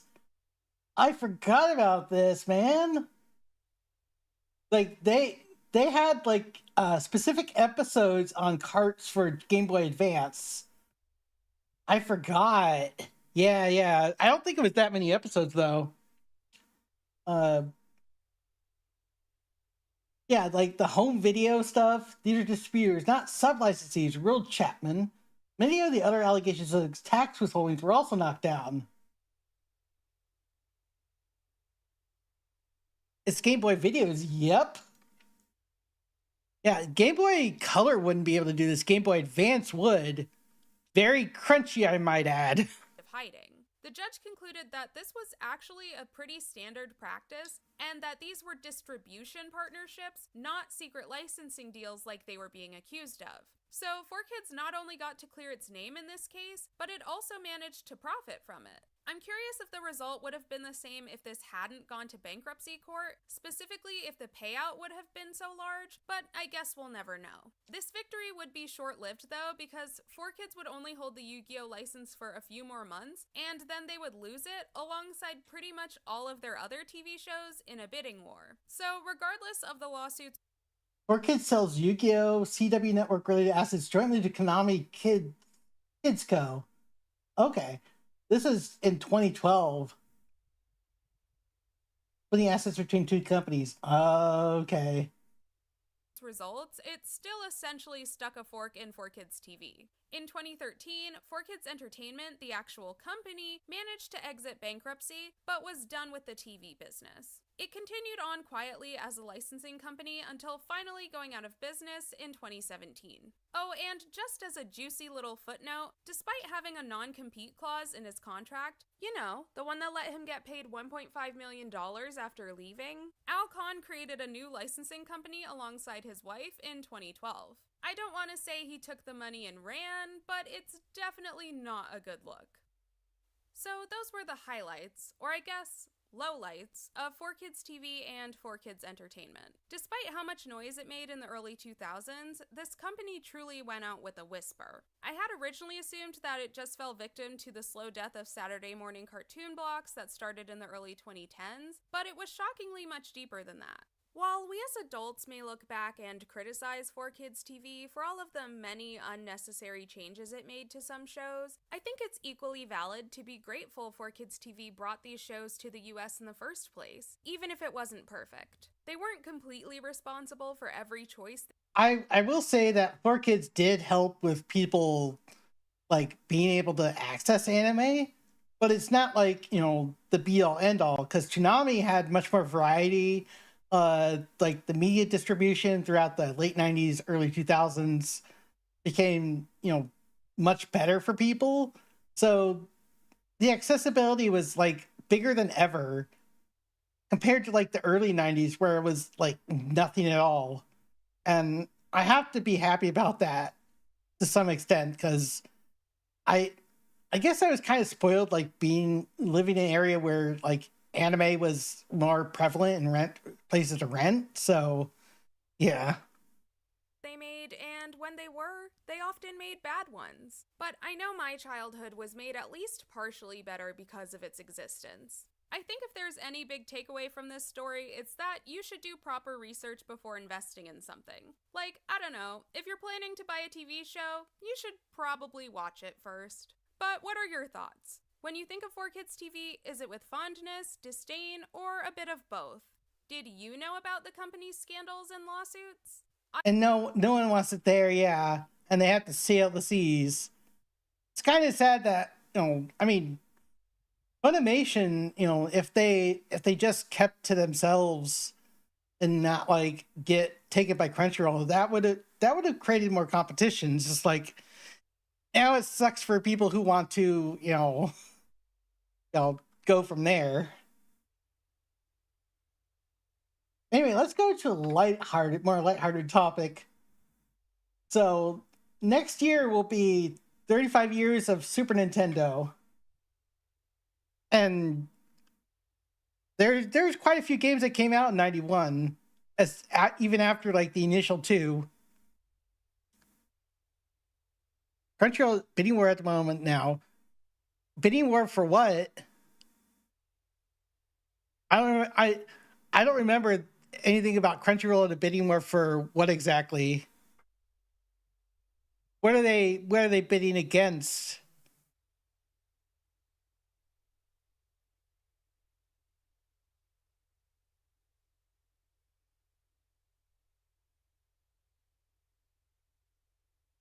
Because I know, like, I hadn't heard anything new besides, they grabbed Funimation and just merged stuff. It's being sold basically. It's not them trying to acquire something. It's Crunchyroll was a part of Sony, right? Like tangentially, who are they up against selling? Disney Plus wants. Is it just Disney Plus or something else? I think Disney's desperate to have something that will cater, that they'll bring to them. So I don't know. It's like people are kind of wary about what Disney Plus will do to it. It's like they have to be aware of that. But if it's just like Paramount, oh, that's right. And Paramount's, in their own thing. I mean, Disney has had anime before, not, caused much trouble for it. I forget what. Like, I think they've had anime before. I'm trying to remember. But yeah, like, Hulu has anime. Yeah, that's true. And that's part of Disney. That's right. So that's kind of weird to hear, like, Crunchyroll. That's, like, partnered with Disney. So it'd be, like, another part of their collection, which is strange to say. But anyway, like, I'd rather not worry about that right now because, like, we don't know what's going to happen. So we'll just move to the next subject. So 1991 was, like, the open year.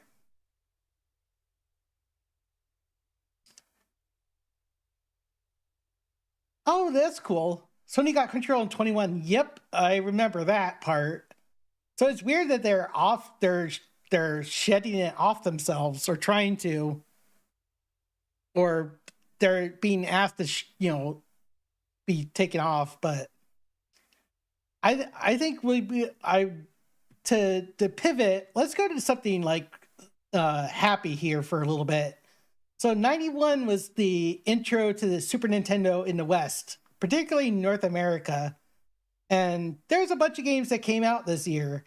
And there's some pretty well-known ones and some you don't really think about. 1991 was an awesome year. Fruit by the Foot just came out. Oh my, was it 91 when Fruit by the Foot came out? I forgot about that. Oh, happy birthday then, Sonata Kai. I'll see you in the new year also. But Fruit by the Foot, oh my gosh. I think it's still around too. Arnold Schwarzenegger came back. Oh, that's right. Terminator. I thought Terminator 2 was 1990. No, it was 91. All right. Back in T2, Color Me Bad wanted to sex you up. Gross. And it was the year the Super Nintendo was released. I remember thinking to myself, I wasn't ready to move on from the NES to the Super Nintendo yet. It almost seemed like it was too powerful for me, like it was too much all at once. With all these colors, I'm sure the sound would have been awesome, because again, back then there's no internet to actually have you listen to the sounds or music or anything at the time. I'm going from 2 buttons to 4 buttons with 2 more shoulder buttons too. Yeah, it was kind of wild to think like, oh, you could put more buttons on the controller? Like, that's cool. You could do more stuff. I think by 1990, there was like a bunch of good games for the NES, so like, for people who invested in NES, they didn't want to leave it just yet. And, Hiroshi Yamauchi and other people basically told, customers that the NES was still going to get support. It just wasn't going to get the same, backwards compatibility treatment like the Sega kids were with the base converter for a Master System. So that was kind of a problem back then, but, sometimes, backwards compatibility can be pricey. See the PS3, for example. That sounds too confusing for me. It's not. It's too much. But once you experienced Super Nintendo, you knew it was all going to be good. In this video showcasing the 5 launch titles as well as most of the other games that came out and what you were playing if you were playing Super Nintendo back in 1991. Don't skip ahead in this video because you need to know which one of these games was your favorite in 1991. For the most part, the NES was packed with Super Mario Bros., so it would make sense that the Super Nintendo was packed with Super Mario World. The Screen Attract mode with Super Mario World was brilliant for store displays because it showed you kind of all of the new additions and features that Super Mario World has to offer, including Yoshi. Yeah, it was very simple to attract, and I think that's what pulled me into this game a lot. And I still loved Mario 3 more. Including jumping on them. If you get hit, you fall off, so it basically counts as another hit point. You can eat things, you can eat the enemies, you can pick up items and throw them in the air. You can do all these things, and it shows you all that in the Attract mode to really pull you into what you can do with this game on the Super Nintendo before you even had one yet. I mean, at this point already, Mario 3 was basically the greatest game on the planet, so how can you top that? Well, they certainly did their best with Super Mario World. Super Mario World was the introduction of Yoshi. Yeah, finally got Yoshi in the game now. It's funny, when I play this game, I keep forgetting Yoshi doesn't have that if you hold the jump button, he kind of floats a little bit. He doesn't do that yet. Oh, yeah, if you played Yoshi in like later games, he has the flutter, and Yoshi doesn't flutter here, so it kind of is like a disconnect. But also taking advantage with everything that the Super Nintendo now has to offer. There's an extra button that you can do like a spin jump. You can finally get drunk. Nice. So if you lose one, you can drop another one. Some levels have different ways you can complete them, so like the level will split into 2 different paths. Now that you can do more, some of the boss fights are a little bit more interesting and stuff like that. It was a great introduction to how to play the Super Nintendo. I loved it. I also like the fact that Yoshi was the star. Why not both? Mix it up. Oh yeah, let me show the Super Mario World commercial again. Here we go. Introducing the next generation from Nintendo. New Super Mario World. Created especially for the Super Nintendo. Oh, look. Look at him. He's just going backwards from here. Look, this is a dev version. It's like, how can you do that when the stages are not complete yet? I always found that funny. Be sure to drink responsibly. Yeah. Like, no, I probably noticed this many times, but when I see this commercial, it's like, something's wrong here. Nobody noticed this, but I have. entertainment system. It's a bit more exciting, a bit more challenging, a bit more graphic, a bit more colorful, a bit more realistic, a bit more levels, a bit more secret, a bit more enemies, a bit more friends, a bit more sound, a bit hotter, a bit cooler, a bit weird, a bit more revolutionary, a bit more Mario, a bit more of what you want. It's 16-bit, and it's yours only if you get new Super Nintendo. Now you're playing with power, superpower. Yeah, I love this old commercial. Our power-up in this game. You do have the ability to fly with that cape with the feather. However, it's not even introduced until you move on to, like, you know, until you defeat the first boss. Then you actually get to a level that actually has that. So it's like, it's going to introduce you to all these things first. Yeah. And then Dinosaur Island is basically Yoshi's Island. The first area is basically introductory area. And then you get to, you know, and then it opens up a lot, like much more to you. It's going to say, hey, it tries to teach you things. Super Mario World.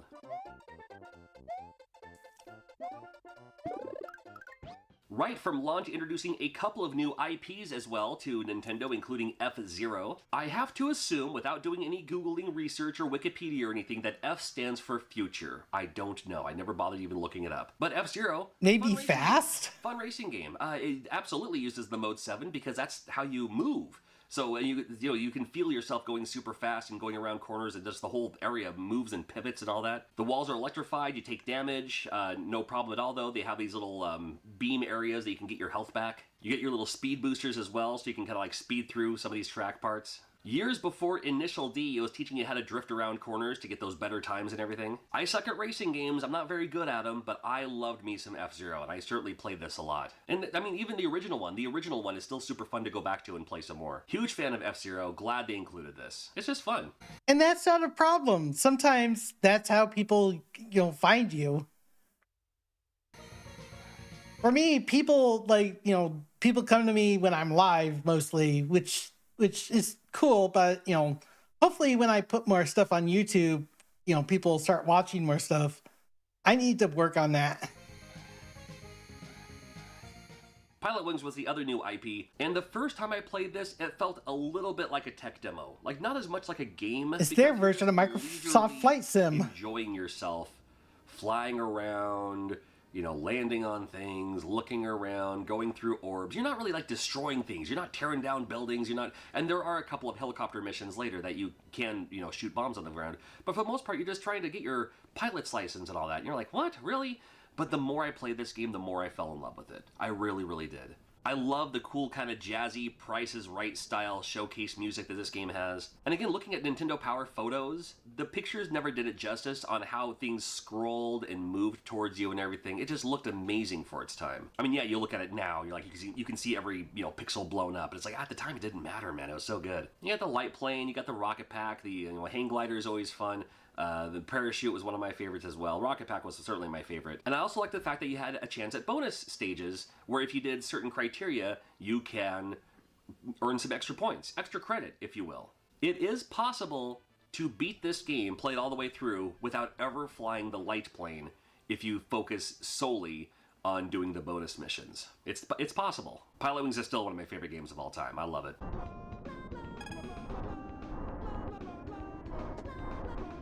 Shout out to Nintendo for doing such a great job on SimCity. SimCity was a game that we played a little bit in school. Yeah, SimCity was something I played a lot as a kid. It was a very comfy game.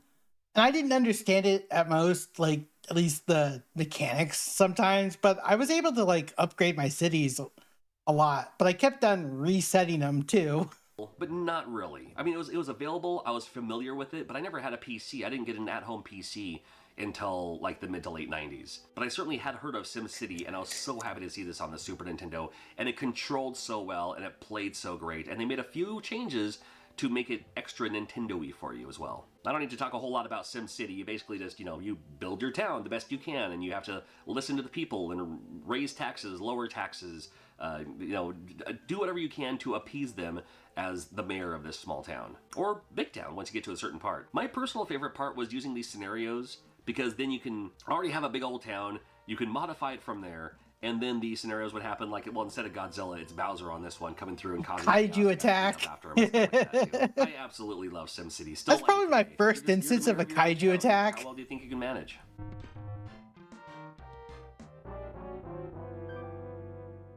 Hold on, little nostalgia trip. Here you go. Ah, it never gets old. A fantastic Oh, shooter. yeah, Gradius 3. This game I still need to beat sometime. I know it's on the Gradius collection. I probably can finally beat it there, but this kind of suffers from slowdown. Oh, you're having some blanks to think of. Is there anything like from older consoles you want to try, play on stream? In Gradius 3. Oh my god. Now right up front, you get to choose what loadout you want. Like, what would you like? Do you want the heavy lasers? Do you want the ripple lasers? What kind of force shield do you want? You get to choose, customize exactly how you want to play. That's best for you. And then you get an awesome shooter in Gradius 3. Fantastic music. I've always loved the fact that you get to choose your own power-ups and when you want them the most. I always have to get, a couple of speeds at first, and then maybe a missile, or then maybe the laser, or something like that. I gotta build up to some options. This game does feature the Konami code. However, if you do it correctly, you blow up. But instead of left, right, you do LR, LR, and you get an immediate loadout of, to make yourself all suited up. Yeah, Konami code just kills you.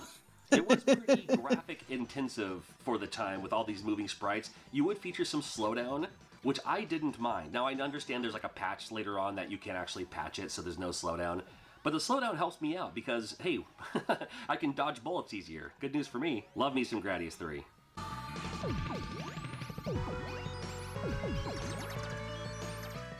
Well, as soon as it came out, you just had to grab Final Fight, right? I mean, one of the best beat-em-ups and brawlers in the arcade. Oh, heck yeah, Final Fight. Yeah, this game's pretty cool. I mean, you only get 2 players, and Final Fight Guy replaces Cody with Guy, and you have Hagar. That's why you need to play the arcade version. Of course, unfortunately, the default version, Cody and Hagar, they don't have Guy on here. Me, personally, I didn't care. I always played as Hagar. Yes, I know there's the Blockbuster version has a Guy version, but still, I'd rather just play as Hagar anyway. If you haven't played this game in a while...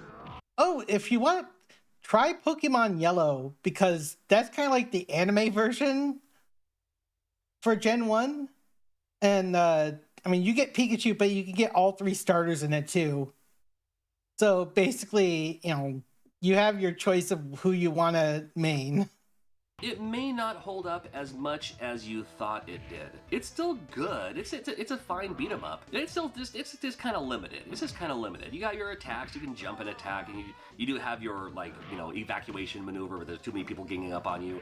You lose a little bit of health, but you kind of clear a path for yourself. Great sprites, looks like the arcade in my opinion, especially like when I saw what, this game looked like versus what it looks like in the arcade. It's pretty good. It's pretty spot on. But again, missing the fact that Guy isn't playable, and missing the fact that this is a great multiplayer game in the arcade. However, at home it's only a 1-player game. Yeah, these beat 'em up games, they're best with friends. But you can only play this game as a 1-player. That's terrible. At least made a good rental. So there you go. Final Fight. There you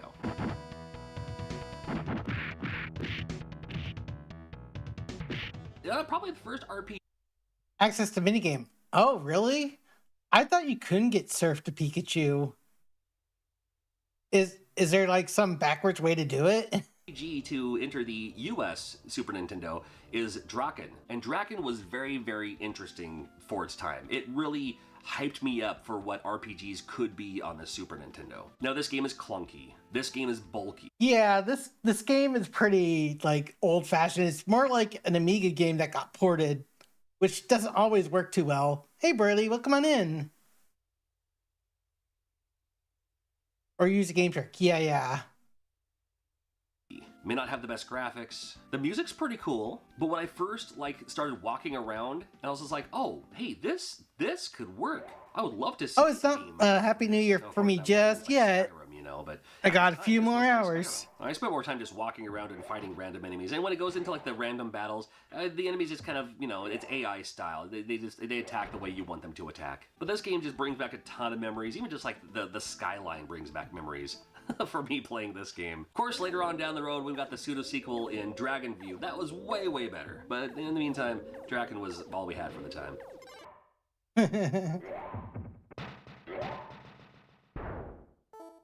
HAL Laboratories could have made their debut with a Kirby game, maybe a new Lolo game. Instead, they gave us Hyperzone. And you can't fool me, this is... Oh, about 10. is F-Zero. So I was like, why? How did you not think that we weren't going to go with it? We noticed. We said, I need to play this still. It's so fantastic looking. F-Zero when you look in the back, but I mean, like the electrified things on the side. You know, these little areas where you can get your health back. Now you do kind of again fly around in your little area, and you can shoot the other things that are in the sky. But come on, this is a flying F-Zero. You cannot fool us, Hyperzone. Still made for a fun rental just to see. Along with SimCity, we had other PC ports like Populous. Does anybody know how to play Populous? Well, I'm asking you because I don't have a clue. But I sure there's multiple versions of this game too. Lower land, and you're trying to get them to evolve into something? I don't know. I had to check it out.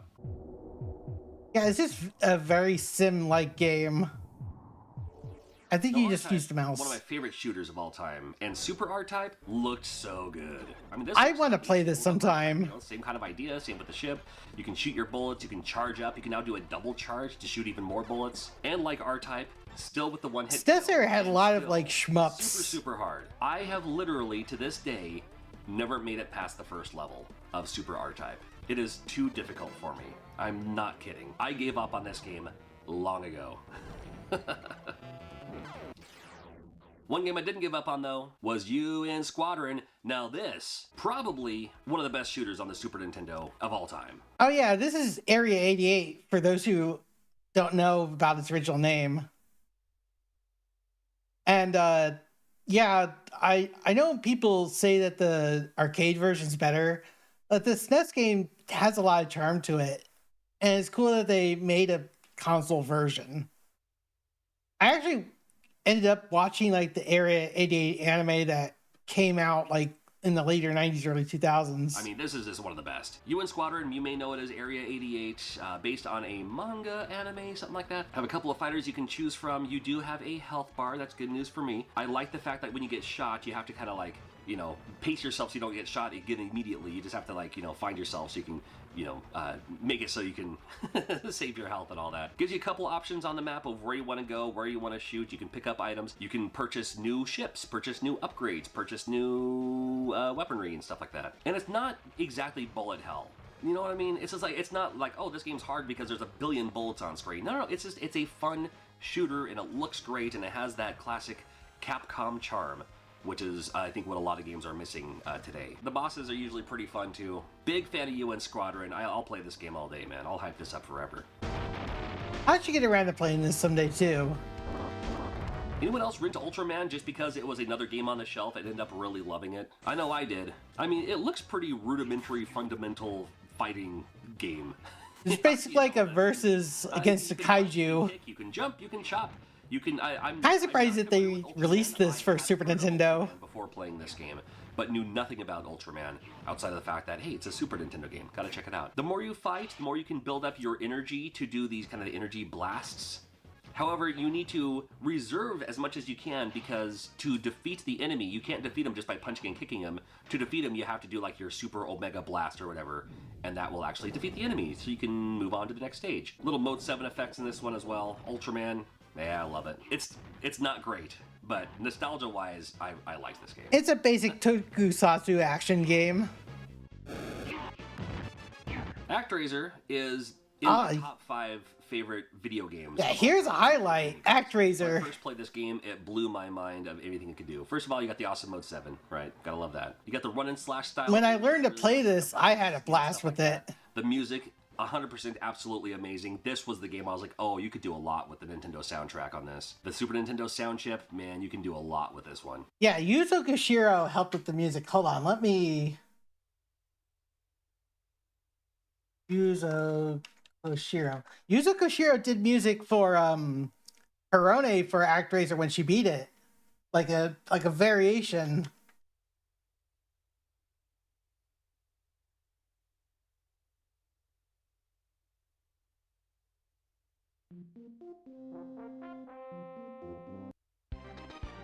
Here we go.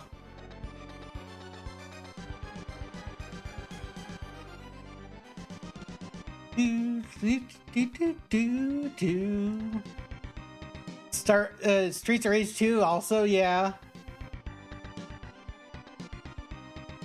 But his composition for all of this is just amazing.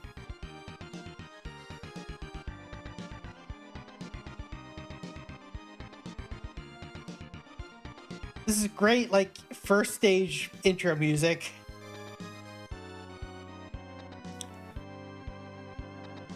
Do do do do.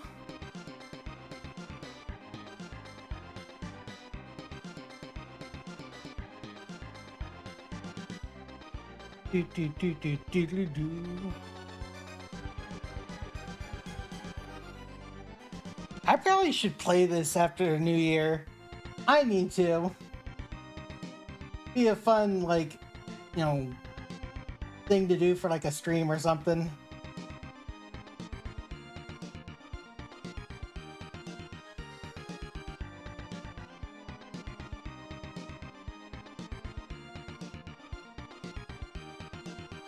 It's just perfect music to vibe to.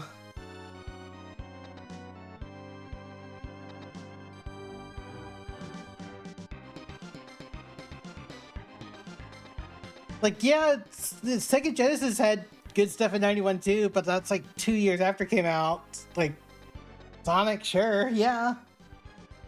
Like, there's a bunch of like really nice highlights for, you know, the first year of the SNES for and along with those running outside of Japan slashing style games, then you get this little build the town part. Now for me only, I often wouldn't care about this style of game. I just wouldn't. I'd just be like, yeah, build the town and defeat the trees and move the thing. It's like, I'm done with that. Give me the action. You know what I'm saying? Just give me the action.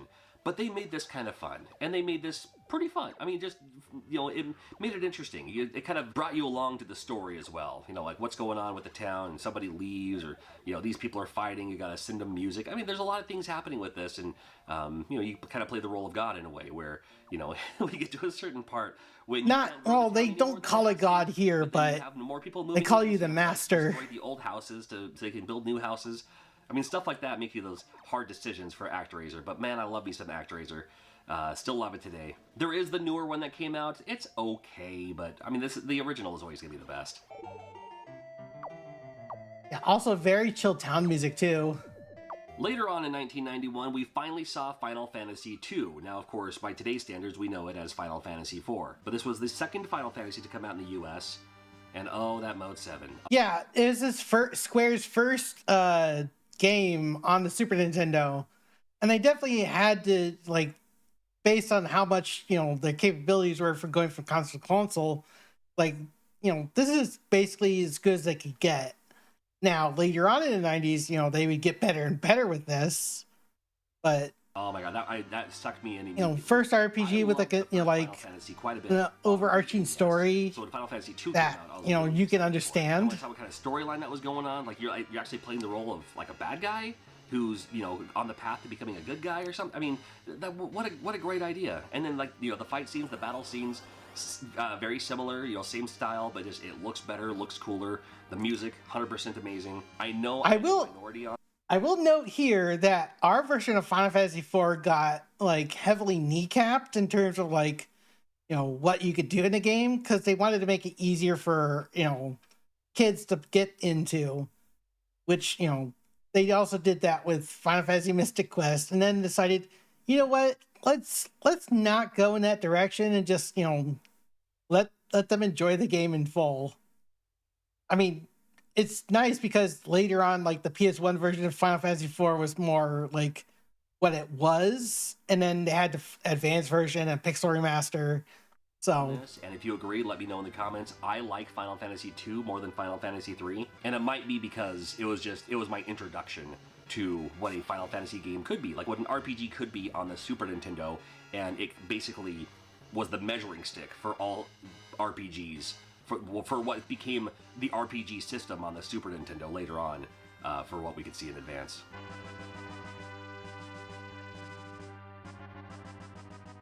When in doubt, do a sequel to a classic. We got Super Ghouls and Ghosts.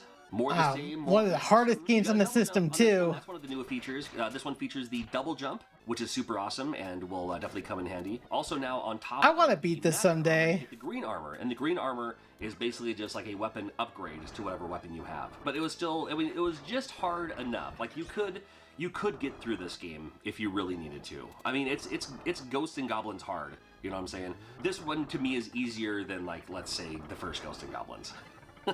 This one's a little bit more manageable, at least. Still difficult, but it wants you to keep playing because there's a lot of fun to be happening in the later levels.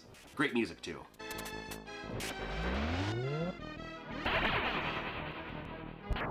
It's tough for a reason. Furious Twin, it doesn't feature the title screen on the title screen. Believe it or not. Did you rent this one back in the day too? I mean, it wasn't UN Squadron, but it was a great Darius game. Darius games are always fun. I like the fact that it's always like flying fish. So, but if you like the Darius games, can't go wrong, right? It's a good one. It's fine.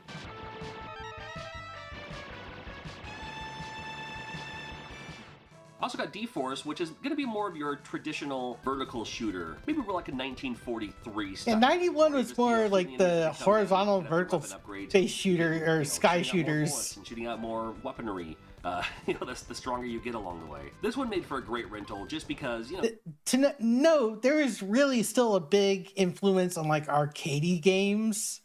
And I think as the 90s went forward, there was less of that. It gave you something to do for the weekend and everything. And I thought it was pretty cool that when you got shot down, like when you died your last death, and yours game over for you, then from right there, that's when it kind of Mode 7 spiraled your way down, and you crashed in the trees in this case, as it happens to be. So, yeah. D-Force, there you go.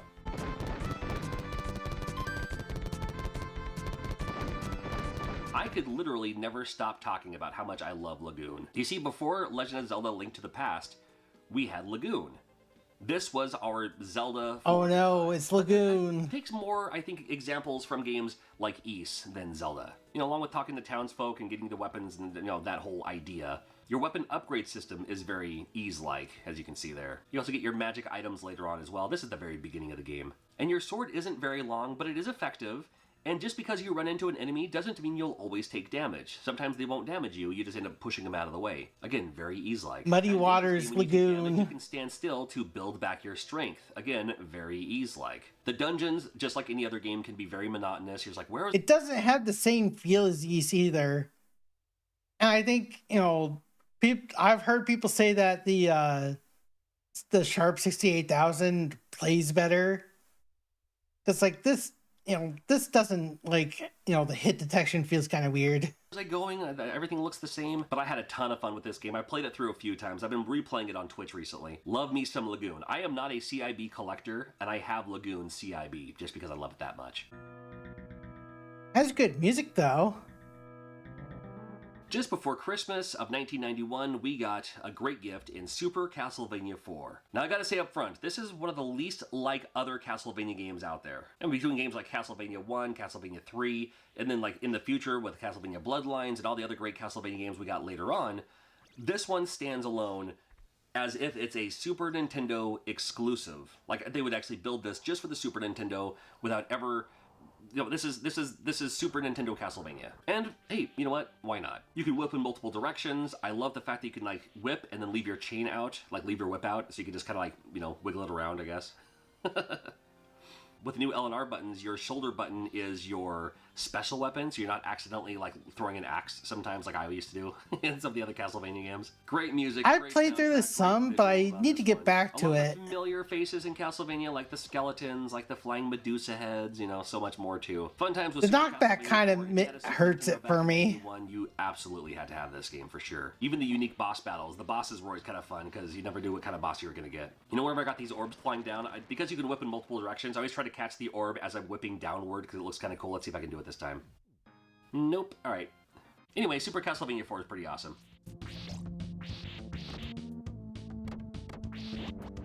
And we'll be looking at more games for more consoles throughout the years. Make sure you're subscribed. We'll see you again soon. Okay, I have the one for 96, but we're about to hit an ad break because I wanted, 96 is 30 years, like SNES games, that are 30 years old basically next year. But, I already played some of it, but anyway, we'll be right back.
Hey, welcome back, everybody. Hey, Kyle. Nice to see you.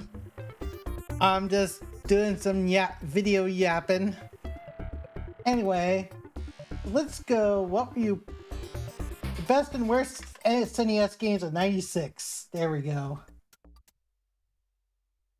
Now available on the Super Nintendo. Oh, hold up. Start at the beginning. Taking you all the way back to 1996. Everyone was taking care of their Tamagotchis. Oh, yeah. Tickle Me Elmo and Tamagotchis were big in '96. I forgot about that year.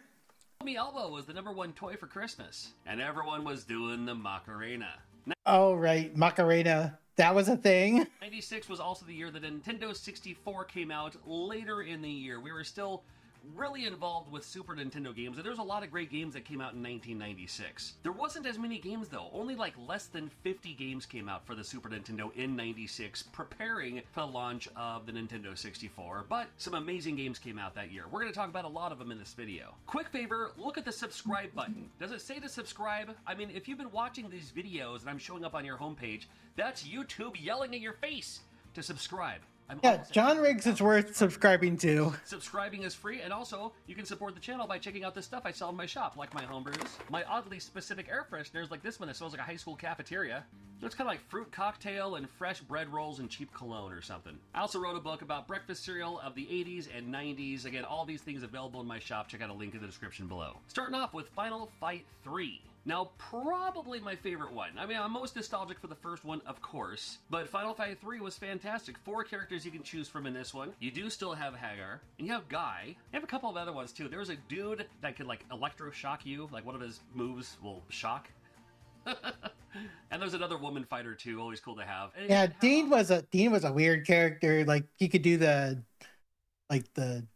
electric shock thing, but... New characters. Final Fight, I'm playing as Hagar every time. If there's a wrestler in the game, I'm playing as the wrestler every time. Just how it is. It was more the same, didn't need to change it. Final Fight 3, but this time Hagar has a big old ponytail, so, yeah, whatever. Mega Man X3 came out this time around. Mega Man X3. It's a whole lot more Mega Man X, which is fine by everyone. It has that new chip in it too, that very exclusive, elusive, fancy chip that makes it better. I don't know what they used it for versus the other 2 games. I think they all play great, but I won't decline. Pretty neat game. It had that saber in it too. Was it called the Z-Saber? Was that what it was called? That was a neat little addition for a game like a Mega Man game. But great stages, great play control, great soundtrack. Can't go wrong with Mega Man X. Yeah, this is one of the few times where they had a game for the Super Nintendo that said damn on it, like at the very end, which is kind of funny. Prehistoric Man came out for the Super Nintendo because there wasn't much swearing in Super Nintendo games. Software games that came out for the Super Nintendo in 1996. I think it was a European company that came out. Some of the games are actually... Oh yeah, there's plenty of like caveman games on Super Nintendo too. Joe and Mac was like a pretty good version of Joe and Mac on there. Well, we'll start off with Prehistoric Man. When you first look at it, it reminds me maybe a little bit of like a Joe and Mac, but it plays fine. Just a little platformer. You play as a caveman. You can bonk people and jump on their heads to jump higher. And you have a roar button, which was kind of fun. And the sound it makes when you roar is like digitized. So it's not like, you know, like a video game sound, like a crunchy sound, like a chiptune. It's just like a sampled something roaring. I don't know. Maybe you're into it. SOS, which in this game stands for... That was a Tom and Jerry scream. Sink or Swim also came out. It's like Krusty's Funhouse. You ever play Krusty's Funhouse? Where you have to save these people who are just walking mindlessly back and forth. We had to like kind of point them in the right direction or use the items to get them through to the exits. You can move on to the next stage. And that's Sink or Swim, or SOS. Cutthroat Island came out. Again, this was during a time where we didn't have Pirates of the Caribbean yet, so... No, it's the best and worst games of the system for that year that were released. But they're just going through, you know, highlighted ones. I mean, Prehistoric Man looks like one of the better games for this year. Not a whole lot of pirate-type games in 1996. Cutthroat Island, it's alright. It was like a beat-em-up, and it had that dumb thing that Gold... Also, Cutthroat Island was based off a movie that was around this time. I mean, yeah, that was for like, you know, Tom and Jerry and a few other cartoons, like, of the old time. Axe does, and other beat-em-ups do too, where if there's 2 enemies on the screen, the computer says, okay, 1 enemy in front, 1 enemy in back. They don't just charge at you all in the same direction, which would be too easy, but anytime that there's more than 1 enemy on screen, the other one will always go behind you, which is just dumb. So you just have to plan for that anyway. But Cutthroat Island, it was another kind of beat 'em up game. Only this beat 'em up, you have a sword. Not bad. You can also still punch the enemies, but then you also have a sword and you have a block. It was alright. It was worth a rental. Frantic Flea came out this year, 1996. Frantic Flea, a game I didn't quite know what I was doing, but it played a little bit like, not exactly like Flicky, but it has that same kind of Flicky idea where you have to like... Oh, this looks kind of fun. I think I've seen this before. Move on through the exit. There's a whole lot of things to pick up, but you can also defeat the enemies by usually just doing your little cyclone attack and ramming into them, but you have to like run into them like 5 or 6 times until they finally explode. And they keep coming back too.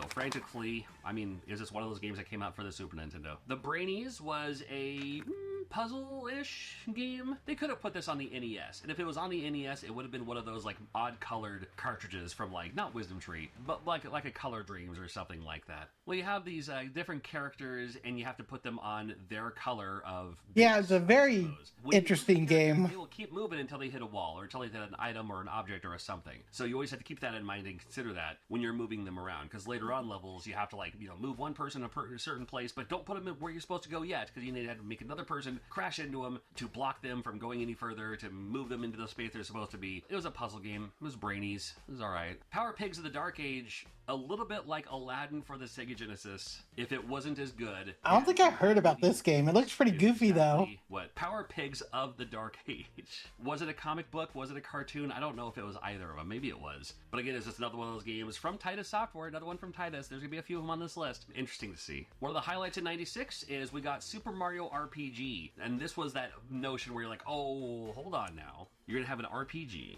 You're gonna have a collaboration with Nintendo and Squaresoft, like the two best companies. Oh man, that's right. Mario RPG came out in 96. I forgot about that. A few months before Nintendo 64.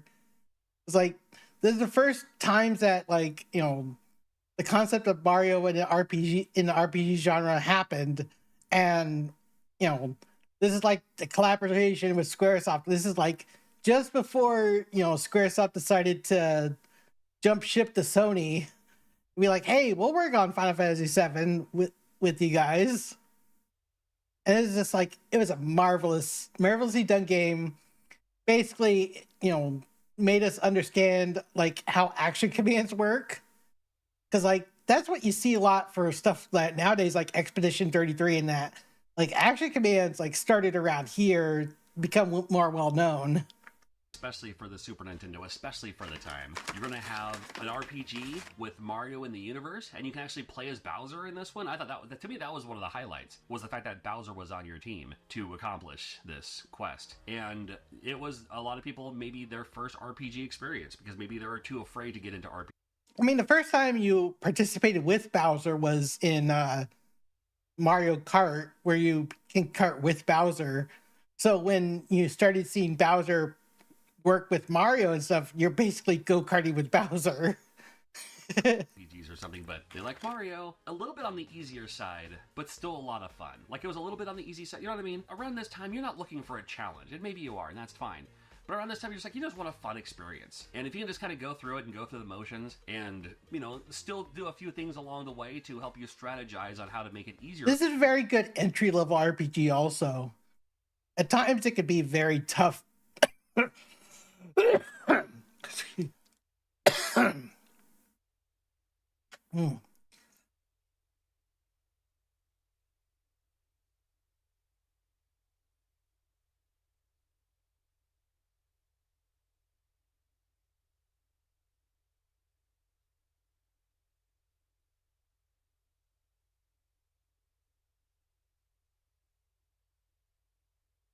Yeah, there we go. I had some stuff stuck in my throat. Without just grinding and dying all the time. Perfect. And Mario RPG had all those elements, and even the added element, which I absolutely love, as someone who kind of gets bored with... Also, this is an isometric, so some of the mini games could get tough here. Which wouldn't happen in real life. But at least with this one, it gives you the added element of if you hit your timing with the button, then you'll do like extra damage or something like that too. Wonderful experience. Even I wasn't that into sports games, but even I played me some Ken Griffey Jr. Winning Run. It just looked different and it just hit different. This is a baseball game for the Super Nintendo with backing of Nintendo because it is Ken Griffey Jr., it's the Mariners, and Nintendo had a big old piece of the Mariners, and it was made by Rare, the company that gave you Donkey Kong Country. Oh, I didn't realize Rare made this game.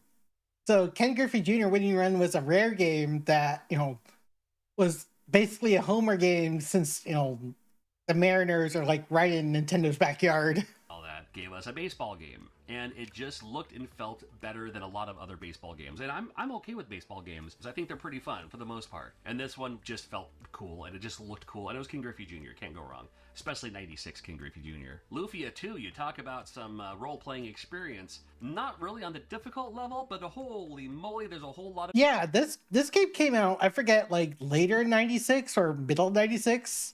This but with a few other RPGs in the mix, but it's like, this is basically like the last big year for Super Nintendo. And like, this game, I guess, kind of got lost in a shuffle because, the era of 3D was here, and not everybody was like sticking there to Super Nintendos. They were going to the next shiny thing.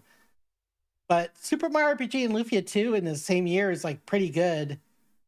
Forget what else came out. Like, we could have had Trials of Mana here too, but like they couldn't localize it quickly enough. And Taito was able to bring it over, which is nice. Taito in Natsume. Enemy battles in this game, and it's not even a random encounter because you can clearly see the enemies on screen. This is like, I played at this time, like I was also playing Chrono Trigger, Super Mario RPG. I think Secret of Evermore was another game that I played that was a SNES RPG that had elements of Secret of Mana. Breath of Fire 2, even that was 95, and that was like my first experience with the Breath of Fire game. And like within that full year there up until the N64, it's like there's a lot of RPGs that were coming out for this, and this one's pretty classic too in its own right. As they're moving around when you're moving around too, but there was a whole lot of that going on with Lufia 2. To me, Lufia 2 looked like it could have been a Genesis game that was then ported to Super Nintendo. I think just the box of where it says like, fight, run, whatever, I think it just reminds me way too much of Shining Force for me to eliminate that aspect of it. But Lufia 2 is fantastic. I mean, the Lufia games are great. There's like 5 or 6 of them in the first place. On the Super Nintendo, there's a couple of them. And then I want to say Lufia 2 was the prequel to Lufia 1. Is that right? And correct me in the comments. I know you do. Yeah, Lufia 2 is basically a prequel to 1. So it's kind of weird. If you played Lufia 1, you're kind of spoiled at the end of this game.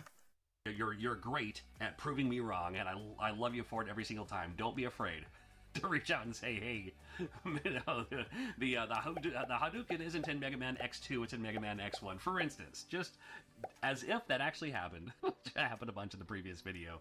I'm pretty examples of times he needed to be corrected. Was set before the time of Lufia 1, if that makes sense. I think Lufia 2 is great. There's a whole lot of battles going on that one. We had a game called Mohawk and Headphone Jack. That's right, Mohawk and Headphone Jack. If Sonic the Hedgehog was on the Super Nintendo, I have a feeling it... Oh yeah, this game induced a lot of motion sickness to people because it's so weird, like how things move around. Would look or feel a little bit like this, because you move way too fast for a Super Nintendo game, to the point where you just end up running into enemies anyway. And there's a whole lot of trippy effects and special effects, and then even when you're running, sometimes the whole screen moves with like the Mode 7-ness going on. Could you imagine like Sonic the Hedgehog on the Super Nintendo, where like if you went through like the loop-de-loop, Sonic would stay still and the whole screen would rotate? They would have done that for Super Nintendo for sure. And it's a little bit like that with Mohawk and Headphone Jack. I don't think the game's that great, but it still looks pretty cool. It's worth at least emulating and checking it out. Just look at the special effects.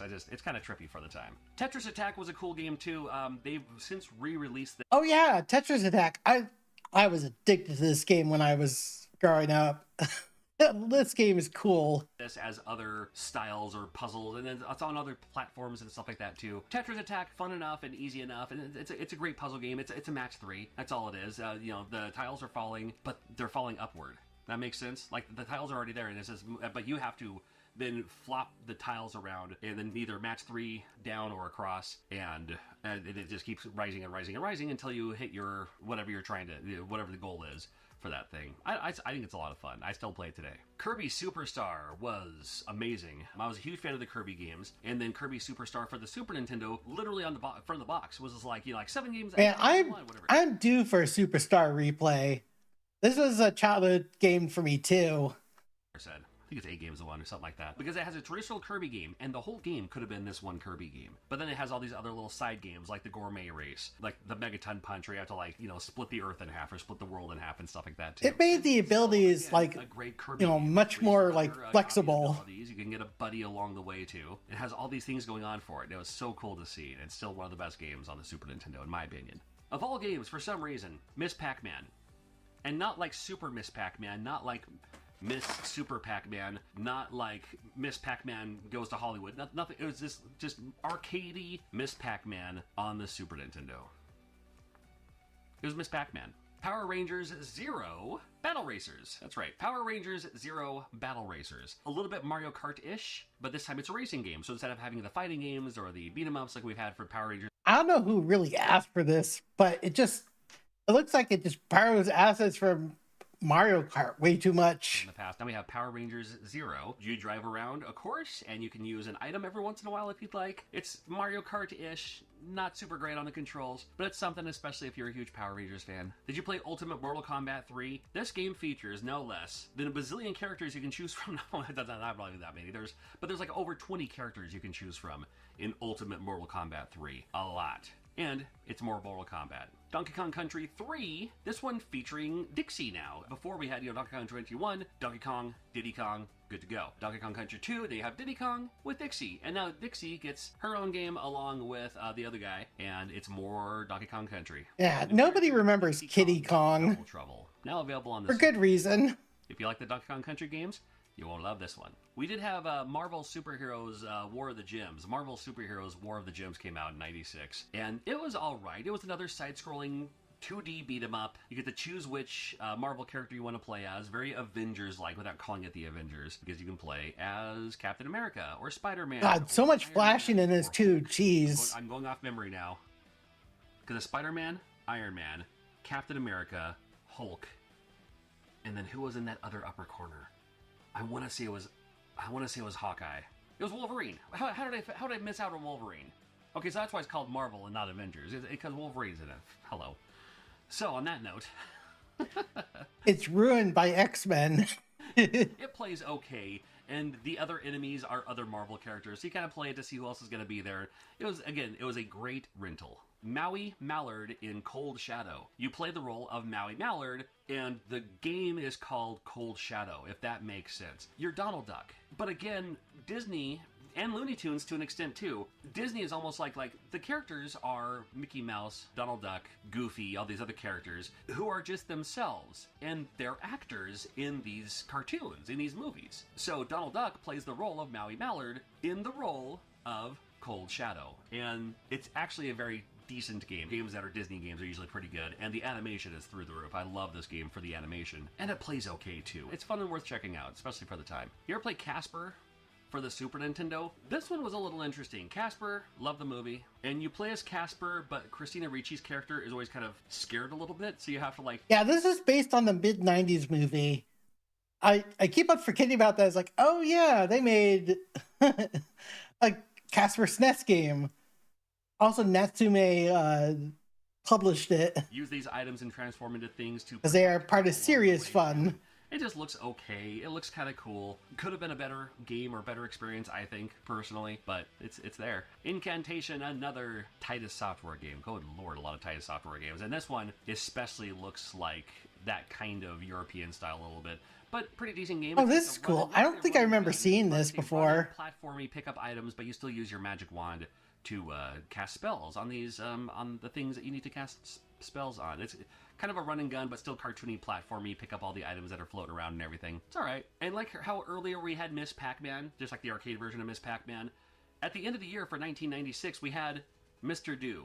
I mean, Mr. Do wasn't even on NES. It wasn't even on the Famicom. That's how older this game is. Mr. Do from Universal. I wish they would make a Universal collection to have all these great Mr. Do games. But Mr. Do, it was a favorite of mine in the arcade. I loved the arcade version. I prefer Mr. Do's Wild I'm Ride. kind of surprised they brought in Mr. Do like this late Mr. Do, Mr. by Do's itself. Castle, Mr. Do's Wild Ride, Mr. Do, Do Run, but Do Run? Was that the other one? Run, Do Run, something like that? I think it was like the Do Run. Wild Ride was my favorite. Love that one. But this is just old school Mr. Do. And kind of nice. You can also play this as a 2-player as well. So that's kind of nice if you want to have a second player play this old, came out in 90, what did it come out in? 80, 81, 82, somewhere in there. It was a maybe even 83. It was a classic arcade game, but still a lot of fun. A little Dig Duggy, but you can also shoot a bullet and do that kind of thing. I don't know. I still like Mr. Do, so the fact that it's on Super Nintendo, it's fine by me. And we're running out of years for Super Nintendo. Make sure you binge watch the other videos leading up to this year, and we have more videos coming out super soon. Again, I hope you're subscribed. Thank you for watching. We'll get some more videos out to you right quick. All right. Hold up a second. We'll pause that. All right. So that was the end of that video right there. 96 was a leaner year because 95, 94, 93, 92 were probably bigger years for it. But, you know, those are just highlights between the beginning and somewhere near the end for the SNES. See, what else did I want to share here?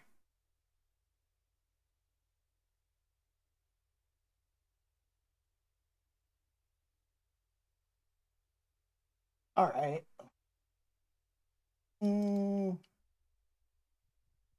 See. Okay, this is like a theory, I guess, on what Sephiroth up to basically in this version of FF7. I wanted to share that as like, you know, one last thing before, because I don't know. I'm feeling kind of tired. Like today's not been too good for me sleeping wise. Like there's so much going on. I'm just trying to think about it, but I think I can muscle through this.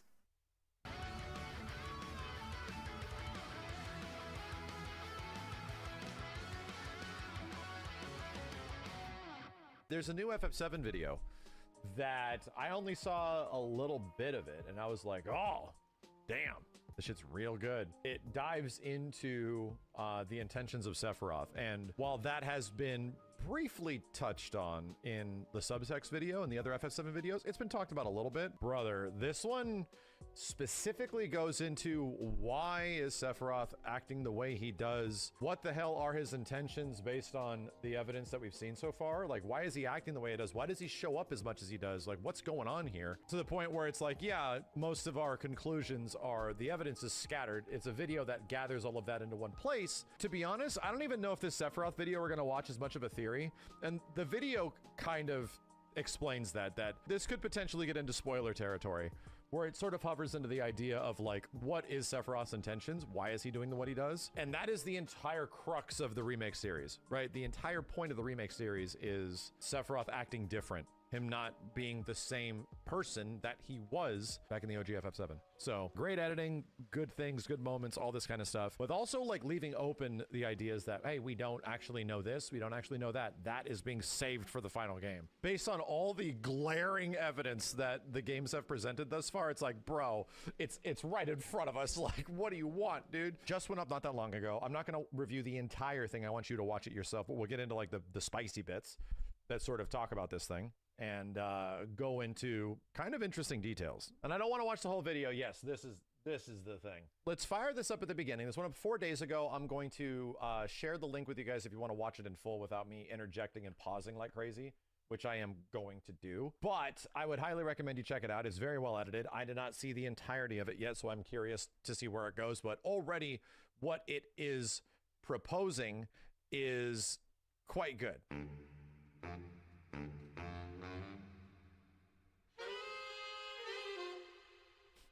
Sephiroth just won't freaking die.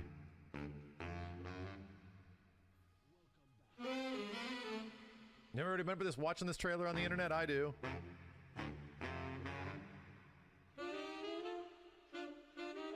I forgot about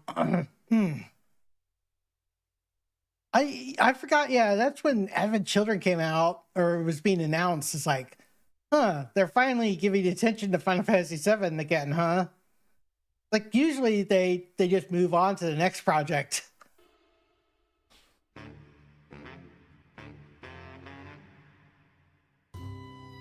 The planet has cancer.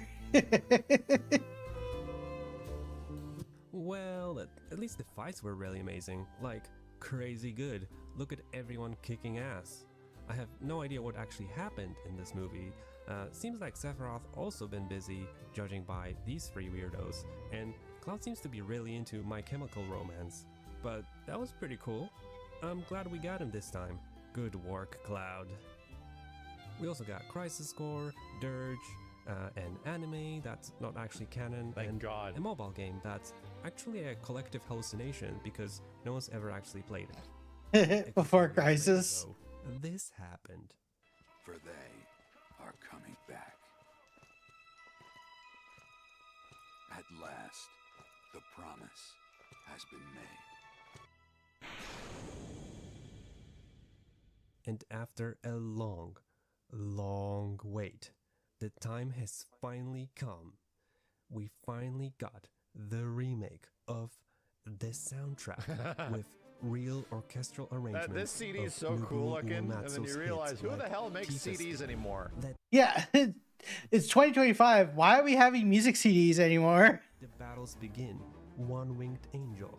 Yes. Still Square Enix, and man. It came alongside this PS4 game, Final Fantasy VII Midgar Special, or something like that. All right, look, I have to come clean. I didn't care about remake. I wasn't one of the people who screamed during the E3 announcement. I just didn't really get the point of remaking this game.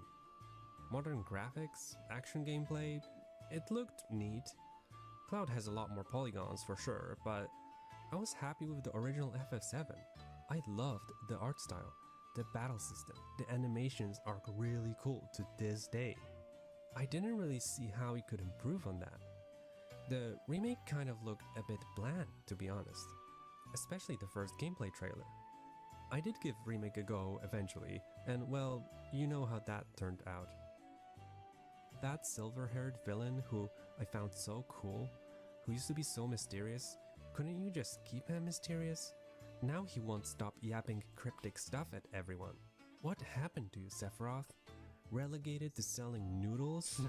Is the OG villain so desperate now? That is a noodle commercial, really? I did not know that there was advertisements for this. Now, he's showing up at the beginning of remake to talk to this loser. In a video, Last Elixir Productions surfaced some evidence that Sephiroth almost appeared in the Midgar section in the OG. Yeah, this is a great video, chat, because, yeah, they literally jazzed Sephiroth. He was going to be way more prevalent throughout a lot of the game, and then at some point in development, they decided to hold him off of him ever really showing up until, like, a third through the game. You don't actually see Sephiroth, like, legit in person until the cargo ship that crosses the ocean. That's the first time you actually, it's way after Midgar. Yeah, like that was a choice. It's a great video. Yeah, we don't count the flashback because that's just describing the events that are going on. Plus, it was like, the flashback, also is like, fabricated in some way because of like repressed memories. My Last Elixir. But thanks to the folks who made the OG, they wisely decided not to reveal Sephiroth until much later. This move was inspired by the film Jaws. Well, that's interesting because it's almost as if Remake has made the exact same mistake that was avoided in 1997. But, of course, by 2020, there was one little issue with this whole mystery Sephiroth. It's Genova, though. He is in a crystal. Oh, hey, Gin. It's the same thing in FF. Yeah, Happy New Year's Eve to you too, dude. How you doing? Hope you're doing well. 7 Rebirth in FF7 Rebirth and Remake. There's like 3 to 4 different versions of Sephiroth that show up. Between ones that are in Cloud's memory, between ones that are physical manifestations through Genova, between his like actual like life streams. I'm doing all right. I'm a little sleepy, but I'm just excited to like, be off for the holidays. This holiday also. Like, I get New Year's Eve and day off, so I'm really happy about that. His physical.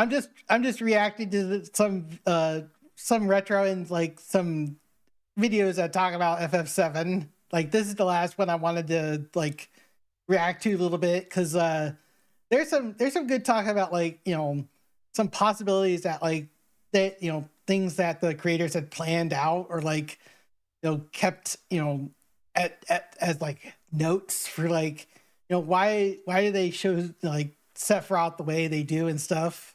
Body, like if you want to be real, in OG FF7, Sephiroth never actually shows up ever technically until his physical body, but he's not really existing throughout his physical body. Like it's not what is prevalent throughout the entire game, you know? Same thing in this game.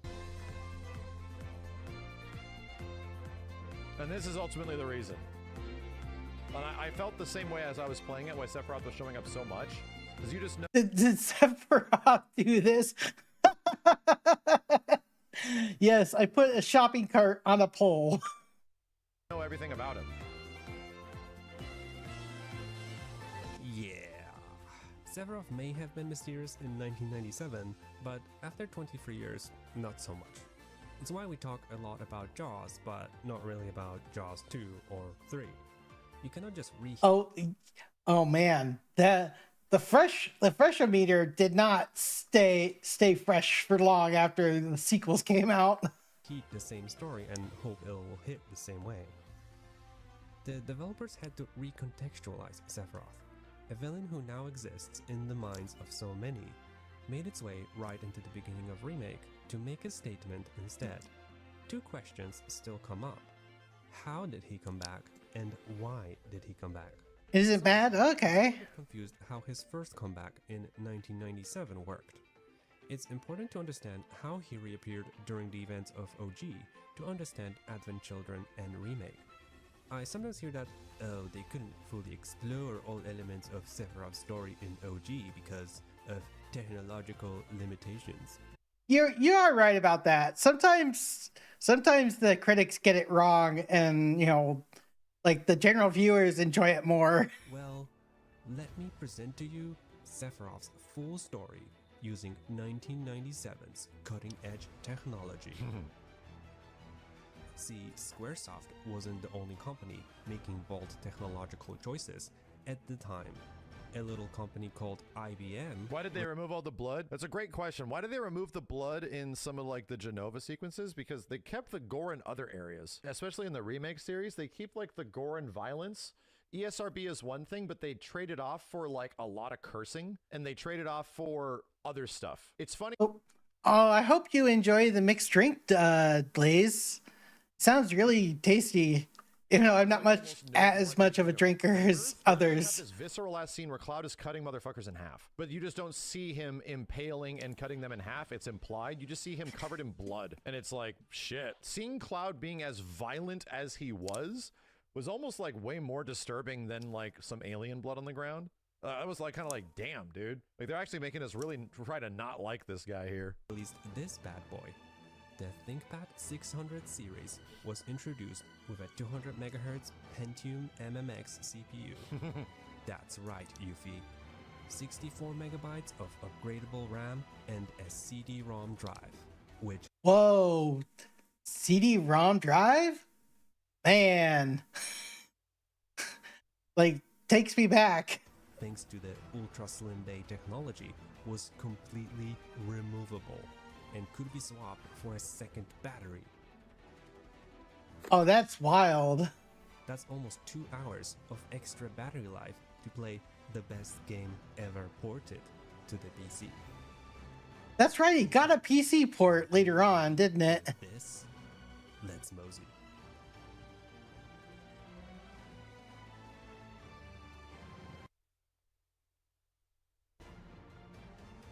Okay, so it's important to note that Sephiroth died during the Nibelheim incident. At the Mako reactor, Cloud threw... Oh yeah, he's doing this through all MS Paint, because, you know, he's just trying to get through YouTube. Injured Cloud was taken by Hojo and experimented on while... Oh shoot! Flavorful, oh my gosh! I've been thinking about you lately. How you doing, dude?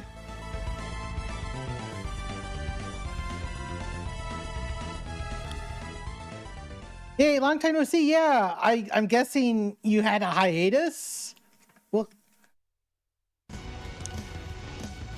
Well, come on in, Morpho. Your follow is mine.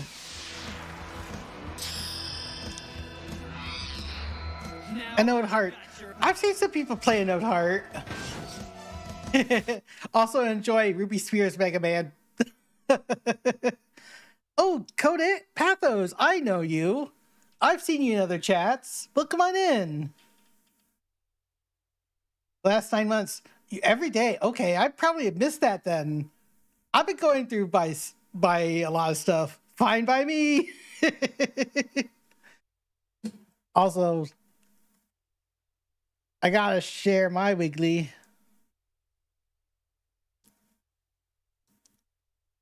Oh, it's Wiggle, not Wiggly, but still, I guess I've been missing because I've been just busy with things. Yeah. Also, I should give you a follow because I might have missed that. Oh, wahoo! Thank you for the follow, Morpho. I appreciate it. My Wiggly now. You have an army? Oh no.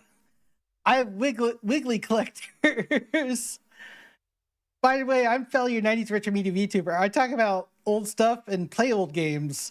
We're talking about some like FF7 fan theories that correlate to like the remake stuff. And I'm watching Max Dude like go through it. So it's like it's kind of like I like to do reacts and reacts and it's just normal reacts, but like oh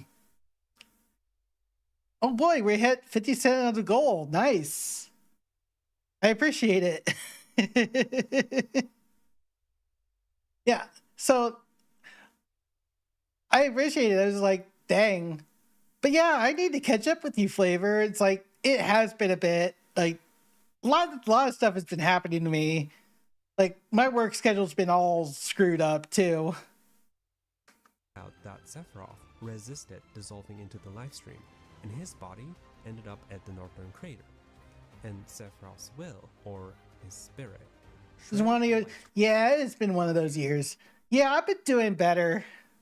Like Tony Hawk on a half pipe, picked up all the knowledge Tony Hawk mentioned beyond, and decided that he'll create the future. Yeah, that's a great quote that most people probably forget in the OG. Etc. and beyond. I became a traveler of the live stream and gained the knowledge and wisdom of the ancients. So he like knows how everything works now. And decided that he'll create. He became Johnny 5 and absorbed a lot of input. The future. And soon I will create the future. Damn, bro. Sounds familiar. That which lies ahead does not yet exist. So, with all this knowledge, if anyone could find a way to come back from the dead, it would be him. Throughout the OG, he uses Jenova as a vessel to get his hands on a black materia, summon Meteor, and enact his endgame plan of absorbing all of the planet's energy. Fortunately, we stopped that, but in Advent Children, he basically tries a similar plan by creating Kadash, Loss, and Yazoo from fragments of his will in the Oh yeah. You must go lurk. Okay, have a nice lurk. So that's right. Advent Children, he created these goons to do his bidding. So he's basically, he's still around in concept, I guess, in Advent Children. He didn't really die in like the original.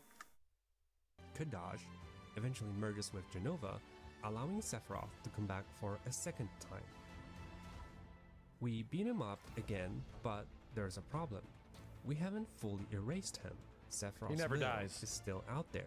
Bitch is the most ultra hater of all time. So, like, you know how Spider-Man is a superhero not because he can ejaculate webs out of his wrists? Spider-Man's a superhero because he Ejaculate gives up. webs out of his wrist. I mean, that's not wrong, but it's just a funny way to say it. Like, he'll just never stop. Sephiroth is the ultimate fucking bad guy because his bitch ass has a refusal to die. It will not give up. I will never die. Like, there's no way for you He just has this paternal, like, eternal persistence to not, like, keel over. get me to go away. He is a cosmic intergalactic hater. Each time he tried to come back, Cloud and his friends get rid of him.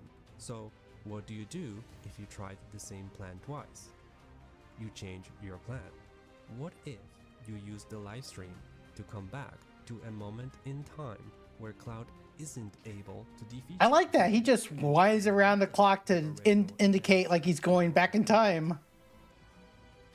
Well, I hope you've listened to the spoiler warning, because otherwise you have to tell your friends that you found out the plot of FF7 through Microsoft Paint. Yeah, doing it through Microsoft Paint is still a great way to like illustrate a point. So we finally get to remake, and Sephiroth is ready to come back for a third time. But wait, what's this? A network PC card? Uh-oh, Aerith. You're getting some ideas, aren't you? See, Aerith was worried about this whole situation, as described in On the Way to a Smile. While you might be blaming everything that went wrong with Remake and Your Life on this man, let me point some of the blame onto this man, Kazushige Nojima, who was the scenario writer for OGFF7, and also the scenario writer for this game. So you don't blame Nomura, you blame Nojima. Claimed by many to also be the best game ever. Alright. In Livestream Black, Nojima explains Sephiroth resisted dissolving in the livestream and attached himself to Cloud. In Livestream White, Aerith got a hint of this plan. Fortunately, the white materia has a static IP address on the livestream internet. This was the stuff that I think when it was explained, that sort of like backed up all the wild ass theories we had in FF7 Remake Part 1. I think it was Strippin. Yeah. Strippin was super fascinated by this. We were on Co-Carnage's and JP's show. We were talking about it, and he was like, dude, have you read Livestream White, Livestream Black? Like, it just lays it all out. And I was like, okay, so let's check it out. And he wrote us a couple of notes, which were this stuff. And dude, it blew it all. Basically, like, from what I remember, there's a lot of like, I don't know if there's drama CDs, but there's like the Ultimedia, there's like lore documents, stuff that really doesn't, get out into like public spaces to like read yourself. You have to dig this stuff up. Wide open. It's like, oh, we are definitely doing this. Regardless of where in time it is. So future Aerith let remake Aerith know what's up. Hi Aerith, it's future Aerith. What the? So Sephiroth is screwing with the past. Girl, next time you're having a huff on that sweet back alley Mako pipe, don't just stroll out on the street. You gotta look to the right, because he's after you, girl. And by you mean me? By me, I mean you. In the past, which is me. In the future, which is also you. That's confusing. It's not confusing, you're confusing. Let's keep on trucking. Also, Cloud's hot, but don't let him fall in love with you. Don't ask. Now, this might seem like a joke, but the white materia is very important here. It's spraying unencrypted future memories at... And this shit, I was like, so is that what it is? When you're close to the white materia, it's leaking. The closer you pay attention to the white materia, which is literally on Aerith's hair, it's leaking information. Everyone. See, if you look at Remake Material Ultimania Plus, which talks about Cloud receiving a vision of the future, Toriyama confirms that the white materia is the conduit for those memories. The white materia is the thing that is giving away endgame spoilers about what happened before. Yeah, every time there's like a weird memory glitch between Marlene or Cloud, the white materia is in shot. Oh, so we have to ban the white materia for spoilering. It also confirms that the white materia has a static IP address on the livestream internet. Flower Girl, that's not all. It's all memories, Those yeah. Whispers loved Advent Children so much, they're like, come on girl, get in there. We need Stabby to do his thing so we can ensure a determinable future for the planet. Humanity, well, who cares about those guys? Am I right? So, if you get a chance to get rid of them at some point, I'd say don't hesitate. Maybe that's why I hesitated. Well, don't. What's the worst that could happen? there's still a question of why. What's Sephiroth really up to, and why does he care so much about Cloud this time? Uh-oh. Yeah, because a reminder, Sephiroth and Cloud have like no relationship at all in OG FF7. Like none. It just, Cloud hates him and Sephiroth is doing his thing. Sephiroth is stopped by Cloud. That's the whole point. That's the only relationship they have. But on the way there, like there's like moments in OG FF7 where Cloud introduces himself to Sephiroth and Sephiroth doesn't even know who the fuck he is. You're just a soldier. Okay. They don't really know each other at all. Now it's like, I'm waiting, Cloud. Yeah, there's no direct connection with Sephiroth except through like casual meetup.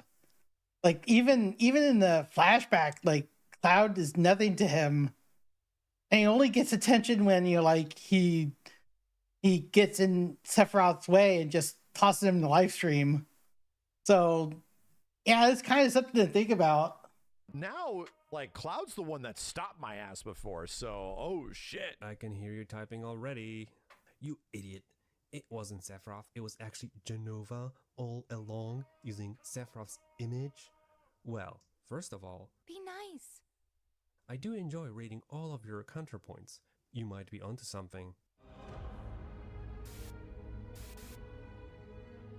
Even looking back at OG, there are some convincing arguments that, besides the fact that Cloud's party for the majority of the game interacts with Sephiroth through Jenova, simply taking his shape, it's not easy to determine whether it's Sephiroth controlling Jenova or Jenova using Sephiroth. And this is a big, in the original, as I interpreted it, Sephiroth isn't really acting on his own like fruition. It's kind of like he has an awakening that is instilled upon him from Jenova, and he's effectively enacting what his new purpose is, which involves his true mother, the person who actually owns this planet, which is Jenova. To me, it was always funny that Sephiroth would say that Cloud is a puppet, when it also seems like Sephiroth is being puppeted around by Jenova as well. That was my interpretation in the old game, FF7 Classic. He pretty much got his mind took over. He went full alien, and he's just like, yeah, all these normal bitches suck. This is our place. It's like, okay. So now he's becoming like, you know,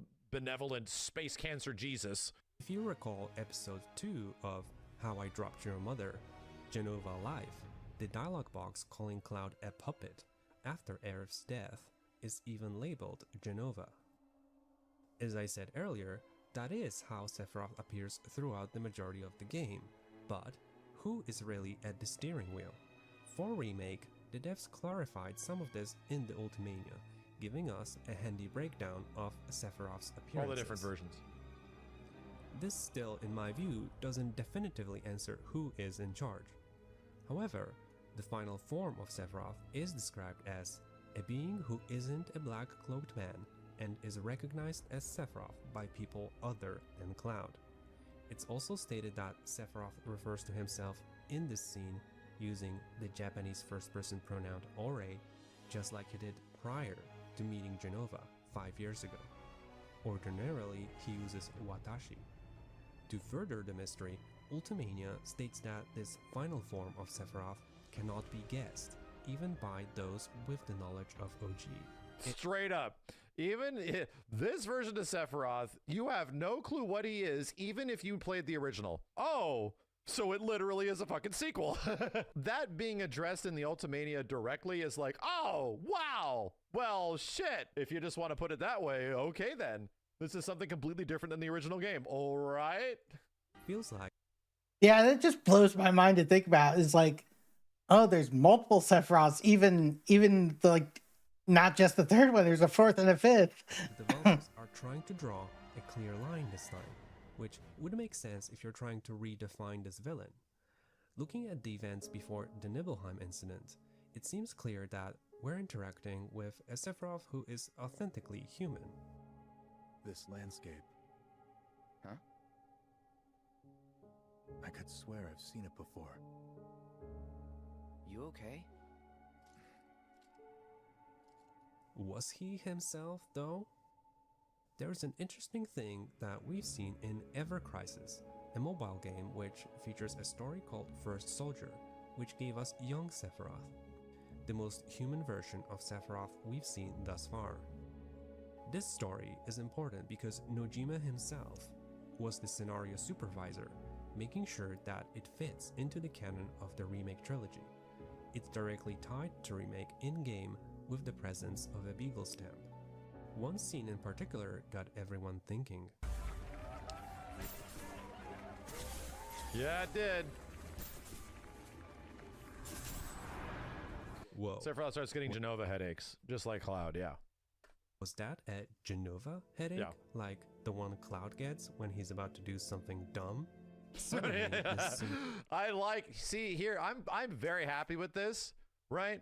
I'm so happy that the more we talk about Cloud, the more we realize how stupid he is. Cloud's so dumb.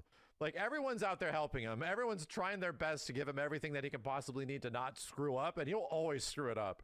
He's so stupid. From Rebirth becomes a lot more tricky. How can you be so dense, Cloud? Jeez. Think harder. Landscape. Huh? I could swear I've seen it before. Even if Sephiroth here is mostly authentic, Jenova's involvement is a constant issue when judging who is responsible for the events that occur. That in itself is quite interesting. One of the genius aspects of Jenova is introducing this ambiguity. Even the Cetra are uncertain about the scope of its effects. Perhaps their enmity was seeded by our celestial adversary. None can say. Yeah, that's interesting, where it's like not conclusive evidence. Like, this is what I was saying earlier. There are moments where the story's going to go really far to try a lot to give you as much information as it possibly can, and then they do something like this because there cannot be a full conclusion for you to pull from the end of Rebirth because there's one more game. You just can't. Like, sorry, it will eventually give you a hint, but it's a tease. That's the tough part about us waiting for a part 3 when we were hoping there would be more answers in part 2. Kind of makes sense that part 2 doesn't answer everything. So it's like the game goes out of its way at times to do shit like this. With a manipulative, shape-shifting alien, you never really know which part. Yeah, once we all realized, most of us realized that this is going to be a 3-part game, not a 2-parter or like a one-shot. It's like, yeah, we'll have to wait. And, you know, especially after like all the exclusivity passes, it's like, you know, it shouldn't have been like, you know, exclusive for 1 year for one console. It should have been like on everything first off. Parts are real and which parts are manipulations. For a story, this can also be a problem because while it may work on its own for a sci-fi thriller, FF7's story is more about its characters and ideas. When dealing with an almost mechanical virus, you can't really feel emotionally connected to it or ask moral questions about its actions because it lacks any human-like capacity to differentiate right from wrong. But Jenova is also something that connects Sephiroth to Cloud, who as players want to believe is in most part human.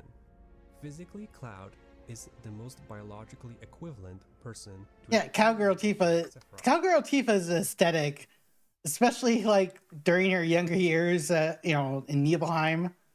It's like I wish there was a way to, you know, like have her as an adult wear that. Thanks to Hojo's work to replicate Sephiroth's abilities. This. But I guess that just frames like what part of her life this is. During Rebirth, we see Cloud struggling to retain control over his actions and experience very destructive episodes of senseless violence. Sounds familiar? Cloud tends to regain control in certain moments, realizes his actions, and reclaims his agency. He falls under the control of Sephiroth during moments of weakness, which suggests to me that Jenova needs a way in to take control like this. For Sephiroth, this could have been the moment where he learned about his origin, leading to anger and ending in an episode of violence. So that's interesting. That's why Sephiroth is constantly in Cloud's ear. You're a piece of shit. You're not worth anybody. You can't save anybody. You can't save even yourself. You're stupid. Why are you not crying? Like, pretty much Jenova needs a way in. Like, you need your mental fortitude to sort of be, like, destroyed to a point where there's no defenses. And at that point, Jenova just takes over. It makes a lot of sense that Sephiroth is now trying in a new Sephiroth, a new fashion. What does he do differently than before? I am going to break Cloud. I'm going to break him completely. I'm going to use whatever it takes. I'm going to manipulate his dead girlfriend. I'm going to destroy you. And there's no chance that Jenova's not taking over. The problem is that in the past, like, Cloud just mentally breaks down. Like, he isn't taken over. So now it's like, yeah, like now he has the black materia. He's hiding all this shit. He basically is living his head rent free and just like manipulating certain things in front of his face because his mental state is so, tarnished. We all can acknowledge that by the end of Rebirth, he's in a significantly worse spot than he was in the old game. He literally thinks Aerith is still alive. Nobody else does. Like, all this stuff is looking real bad. And even everybody else around him is like, this is really bad, but we're still going to go on because we actually need him. You know, he's the most powerful dude in our party. We need him. This starts to make a lot of sense why Sephiroth's intentions are the way they are. He's trying to actually destroy him so that Jenova can fully take over the same way Jenova took over him. Without Sephiroth reconnecting with his humanity, his madness continues uninterrupted. And this creates an issue from a story perspective. Sephiroth calling Cloud a puppet would be the most ironic statement in video game history if, for the most part, he himself was under Jenova's control. Yeah. If Sephiroth wasn't in control of his actions, can we just let him off the hook?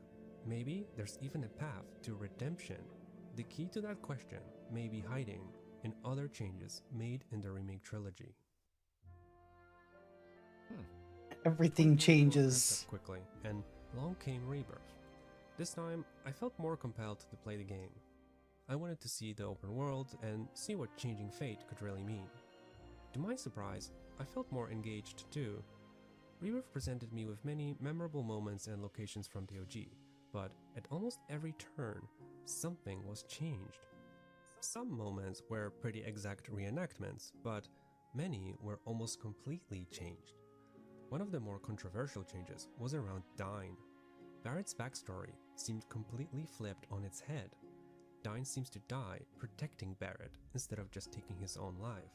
Cloud is a lot more engaged in supporting Barrett, and the theme of Barrett's anger towards Shinra felt much less prominent, and the game kept doing this over and over again. Alright, have fun, Blaze. To a point, as I reflected on it later, it felt like the developers were not asking themselves, should we change it? They were asking, why not change it? Each element of the game felt completely reframed.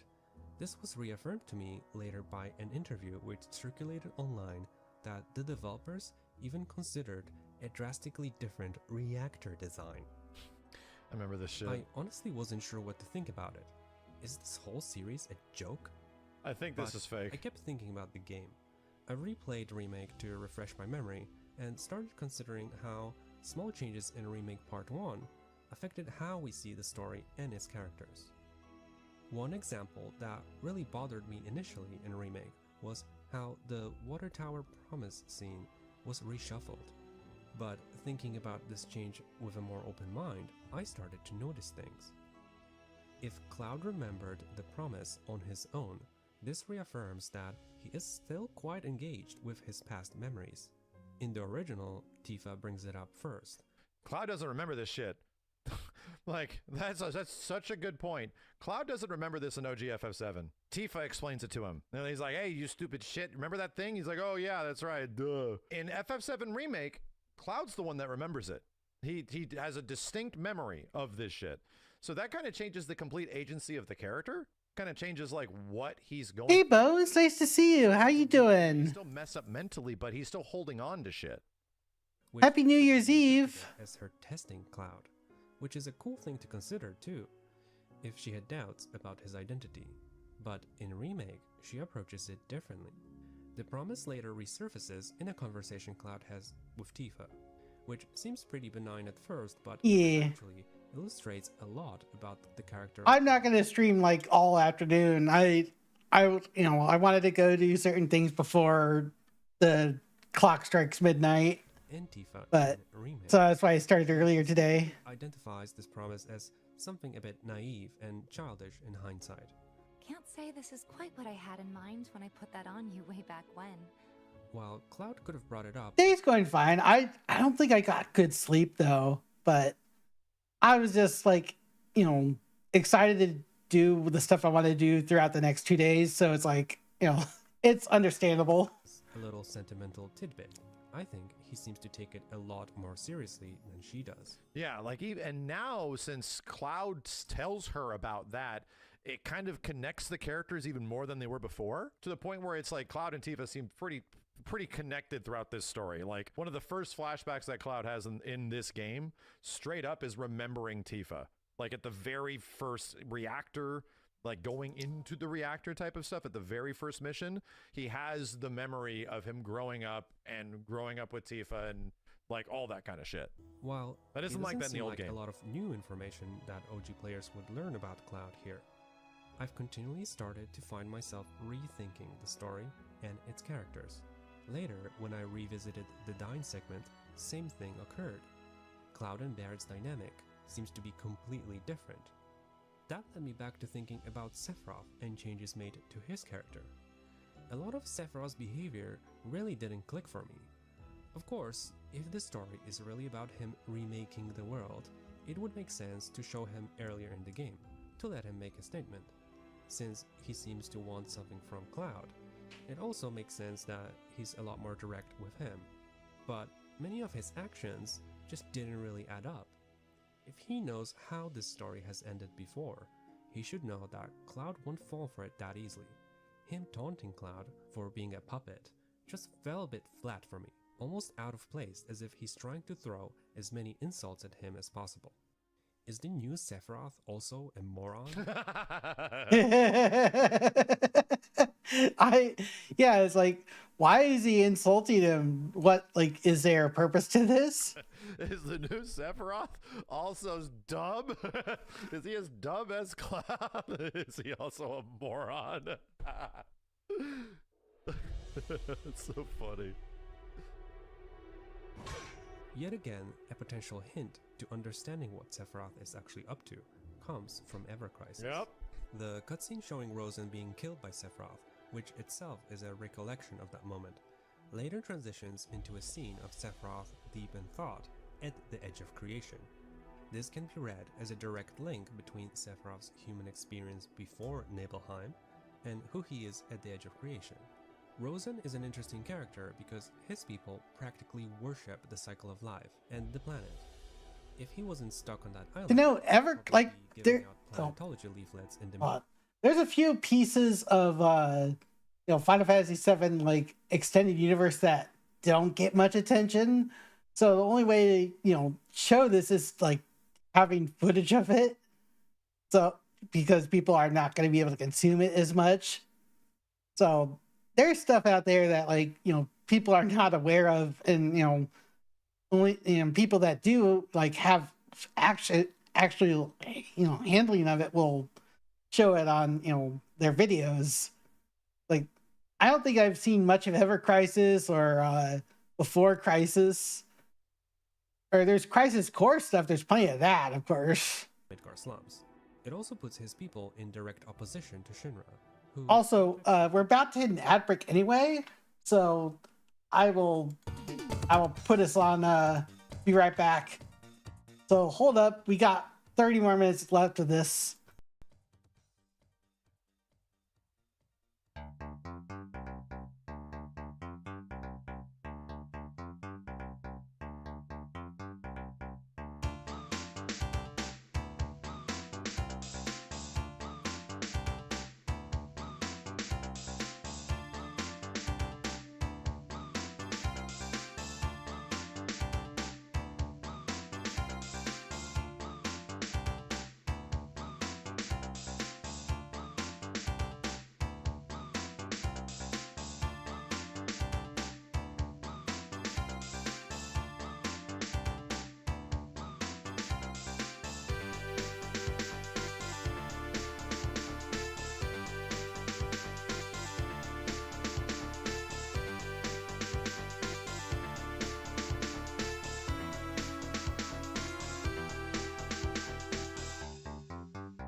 Oh, I'm in chatception now. Hold on a second.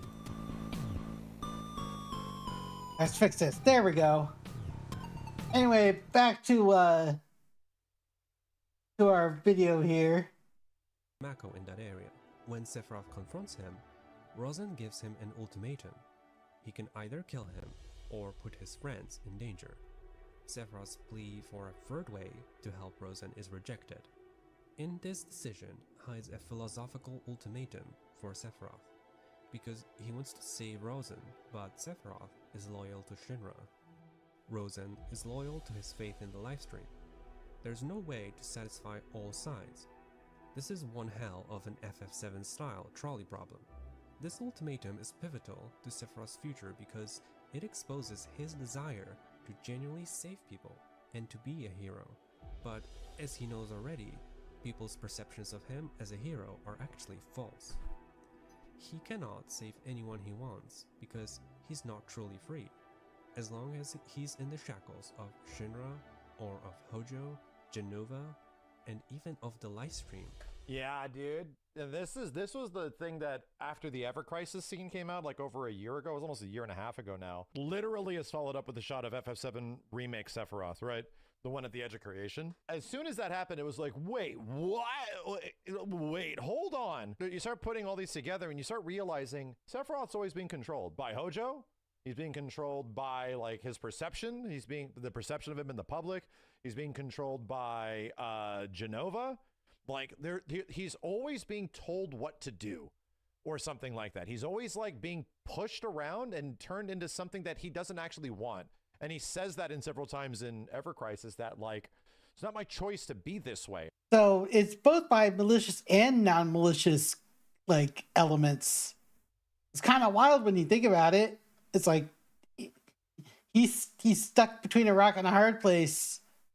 And regardless of things that he does for good and bad is just like magnified. Like what he wants is completely different than this other shit. Like he actually wants to save people instead of just being quite literally a killer. You start to line up all this shit and you now have like a main bad guy that is being literally puppeted at every single point and likely wants to get the hell away from that. That's fascinating that our current Sephiroth, the one that is in Remake Rebirth, this one maybe wants to escape that cycle. Which after his death tried to absorb him, just as it did with Rosen.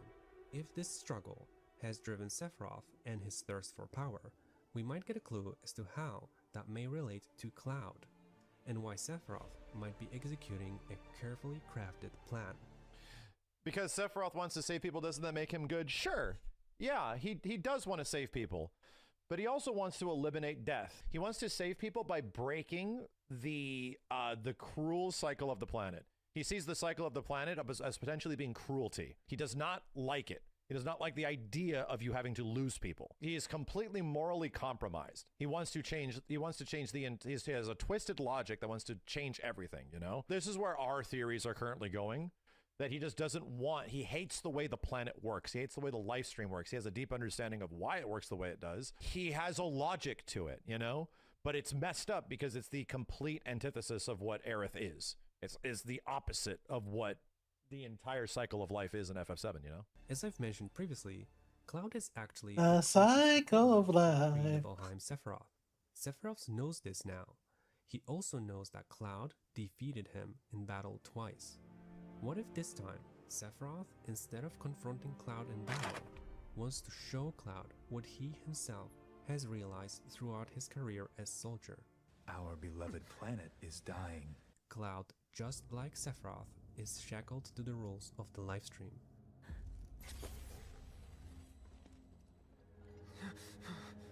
You are too weak to save anyone. Not even yourself. These words said by Sephiroth are not just to taunt Cloud.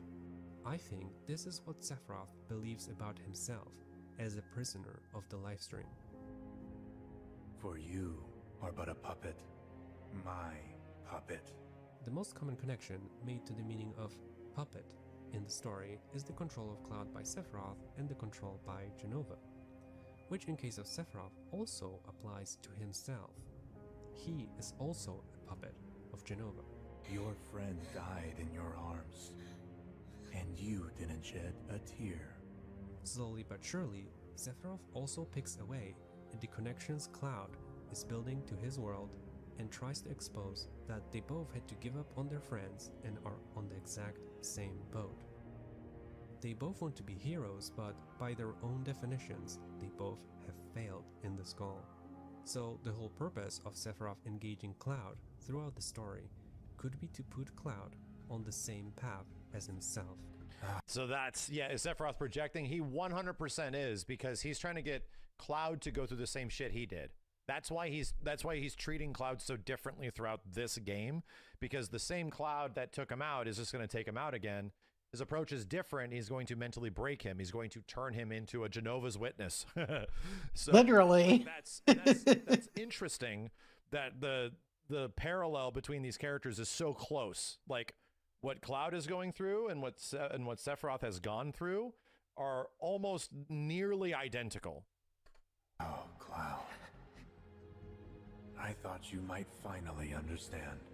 He is frustrated that Cloud is not there yet, but he's not giving up, and his next act might be the one that connects their paths the closest. Perhaps you need a little push.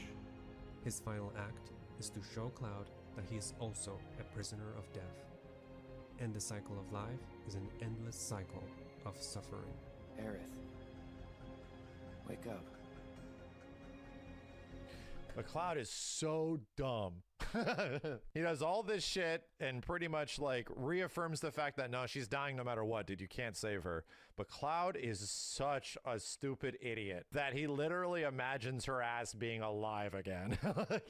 Let's see, this chick wakes up. He's dead, Jim. Could put a new layer of meaning behind the events at the altar.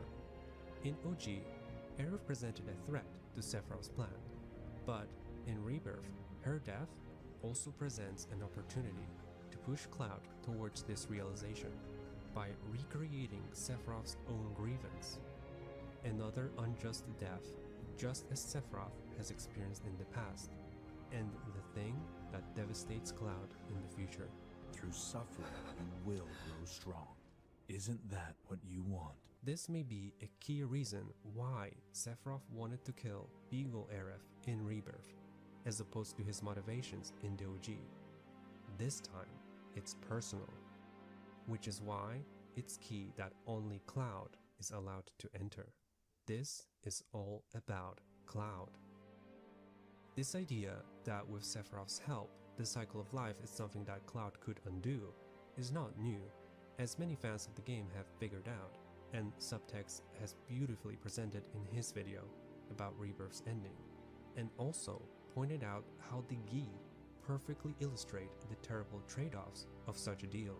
But to agree to such proposition, Cloud would need to come to the same conclusion as Sephiroth. And I have to admit, by looking at this trail set up by Sephiroth, it seems plausible to me that Cloud could agree to it. While I might be reaching here, I can't help to wonder as to why else would Nojima draw such a close connection between Rosen and their Edge of Creation, if not to highlight Sephiroth's authentic worldview. Cloud ain't just falling into the live stream in the next game, dude. Like, he is lost. Like, straight up. This bitch is 100% lost by the next game. Like, not to mention how much they're setting it up at the end of Rebirth. Like, nah, man, that next game is going to get significantly darker than any of the, you know, weird shit that Cloud goes through where he hands him the black materia in the other game. No, man. It's going to be crazy. He might end up killing somebody. Like, I've always wondered, why can't Sephiroth just go ahead with this plan alone? I think the main reason for this might be that Sephiroth is dead. If we look at terms and conditions apply. I love that. Your Sephiroth might be dead. Terms and conditions may apply. Resurrection in Advent Children was dependent on Cloud, and there's a good chance that he exists in Remake using a similar approach. That's why it's not enough to just fool or force Cloud. I believe we also see evidence for this when you look at what Sephiroth doesn't do in the game. Rebirth has really doubled down on the idea of dreams, possibly leading to tangible worlds. Even NPCs talk about having vivid dreams of different possibilities, or talk about other planes of existence in the livestream. I think this might be one missing ingredient Sephiroth needs. Everyone is creating rainbows and memories except Sephiroth. Maybe he needs Cloud to dream that world himself. Sephiroth knows how these worlds work, so to convince Cloud that he's capable of this, it's possible that Sephiroth, with the knowledge of the Zach, is that you? orchestrated the event of Cloud defying fate in creating a dream world where Aerith lives. This dream, following the nature of all other worlds created in the game, is doomed to fade, unless Sephiroth gives Cloud a hand. His words, "Let us defy destiny together," suddenly take on an even more direct meaning, because we know that Sephiroth has been gathering the planet's power, and all he needs now is someone capable of executing the rest of his plan. Of course, Cloud's dream may not exactly be what Sephiroth has in mind for eternity, so let's consider Cloud for a second. The vision of a hero that existed in Cloud's mind was manufactured by Shinra. That vision has crumbled down in the fires of Nibelheim, and throughout the events of Remake, we see Cloud come up with his own approximation of what a hero is. A cool, aloof mercenary, but that vision also crumbles at the Forgotten Capital. This is where the power to save people may be one of Sephiroth's key arguments, and it's something that connects the two the most. It's possible that Sephiroth could pitch a future where both he and Cloud are the kind of heroes that can save anyone they wish and strike down those they hate. If this is Cloud's biggest complex, it's the perfect one to exploit. Of course, it will be a twisted and tyrannical version of a hero, but that's just an idea of how this argument could play out. My point is that this dream needs to work for Sephiroth too. This is where one of the main changes to the original game becomes apparent. In OG, the cycle of life and its themes were very prominent, and the danger was its literal destruction by meteor. Sephiroth's goal seemed to be obtaining power through selfish greed, fueled by resentment, with outcomes very closely aligned to that of Genova's will. The remakes reframe this into an actual question of whether there is an alternative to the cycle of life. If it's possible to subvert death, should it be done, and how would that work? As many of us suspect, our protagonist will get his own direct version of it at the age of creation. Cloud will get his own philosophical ultimatum, just as Sephiroth did all those years ago, to accept that some things are the way they are, or try another way. But alongside all this interference from Sephiroth, what makes Rebirth's journey so magical is what it presents in contrast to it. Showing Cloud... Yeah, I saw this part of the video before. Dude, and I'm glad somebody else noticed it because it lines up so much. The point of Rebirth and why it's so whimsical and relatively lighthearted is intentional. Like, they want you to fall in love with the world. They want you to see that, like, the world is worth saving, you know? Getting an opportunity to understand the purpose of life itself and redefine who a hero... I think people get too wrapped up in like all the dark themes Final Fantasy VII has.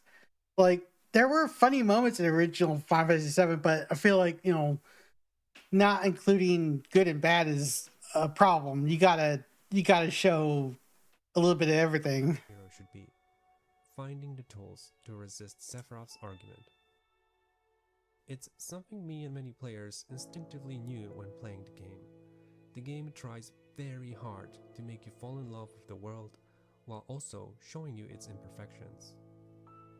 Many of these big thematic elements did exist in OG, of course, like the Promised Land. I think in both games, the real Promised Land is metaphysical, perhaps a place where everyone can reunite when the planet itself dies a natural death. One last time before experiencing true peace, one that the Gi crave so much. The path to the Promised Land may be through homecoming, which is a natural process, candidly referenced by both Aerith and Sephiroth, but there seems to be a good homecoming and a bad one. In Rebirth, I think Murder found a way to speed up this process and use it to his own advantage. However, As I've pondered on The these bad ending for I've come to you, realize something Unity is murder. just how much the developers have fooled us. Come on. Sorry.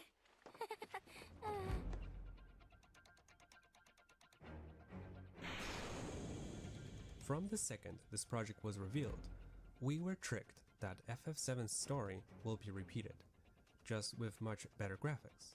Once this jig was up, the developers seemed to insist on keeping up the front by saying things like adding new mysteries for OG players to enjoy. As recently as weeks before this video was made, you can Alright, I'm just gonna push again. Sustain the player interest.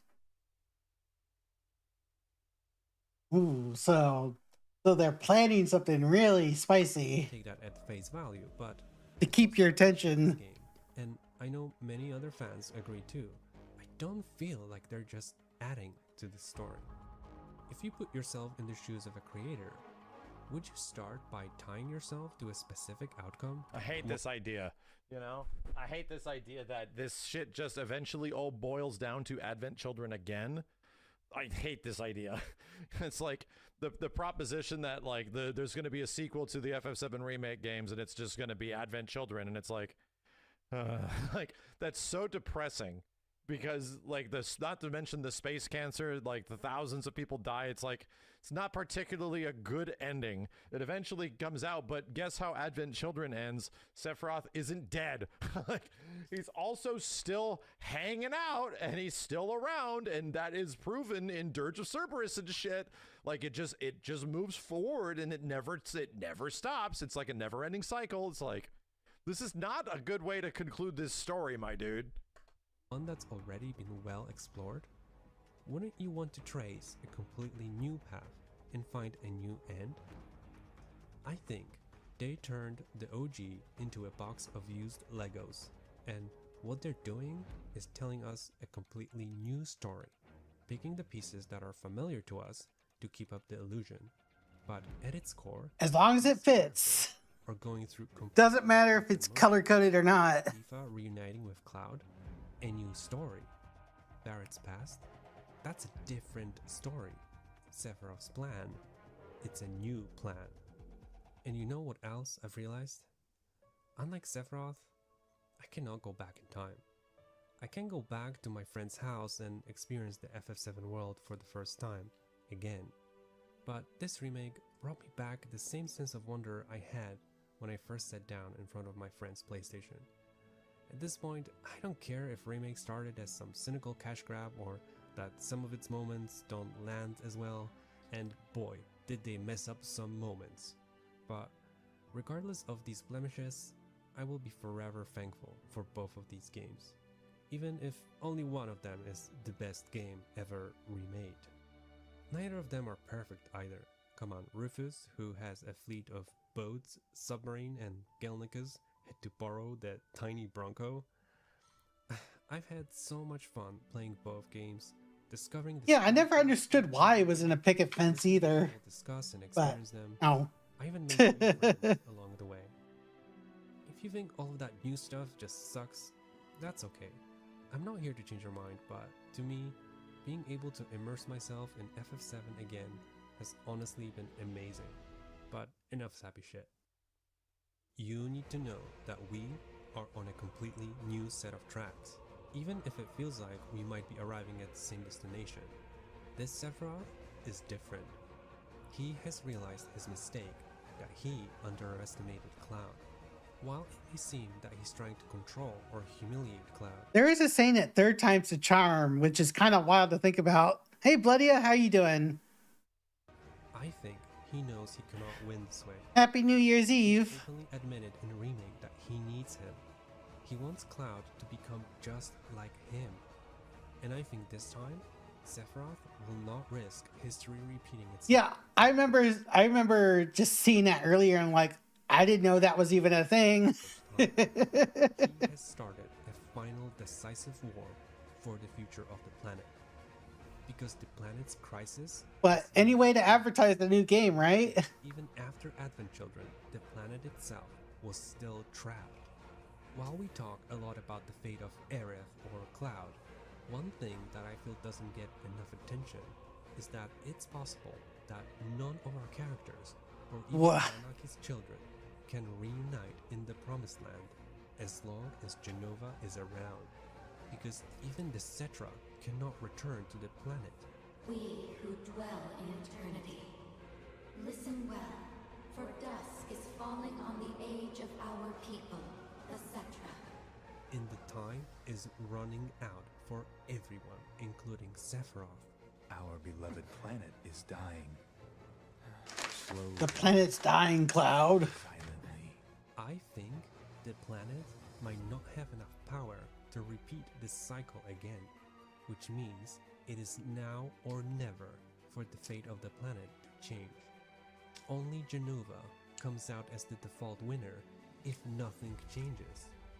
If the Whispers are the souls of the Cetra, they have now placed their bets on two opposite sides, because ultimately only one of these sides can end the crisis once and for all.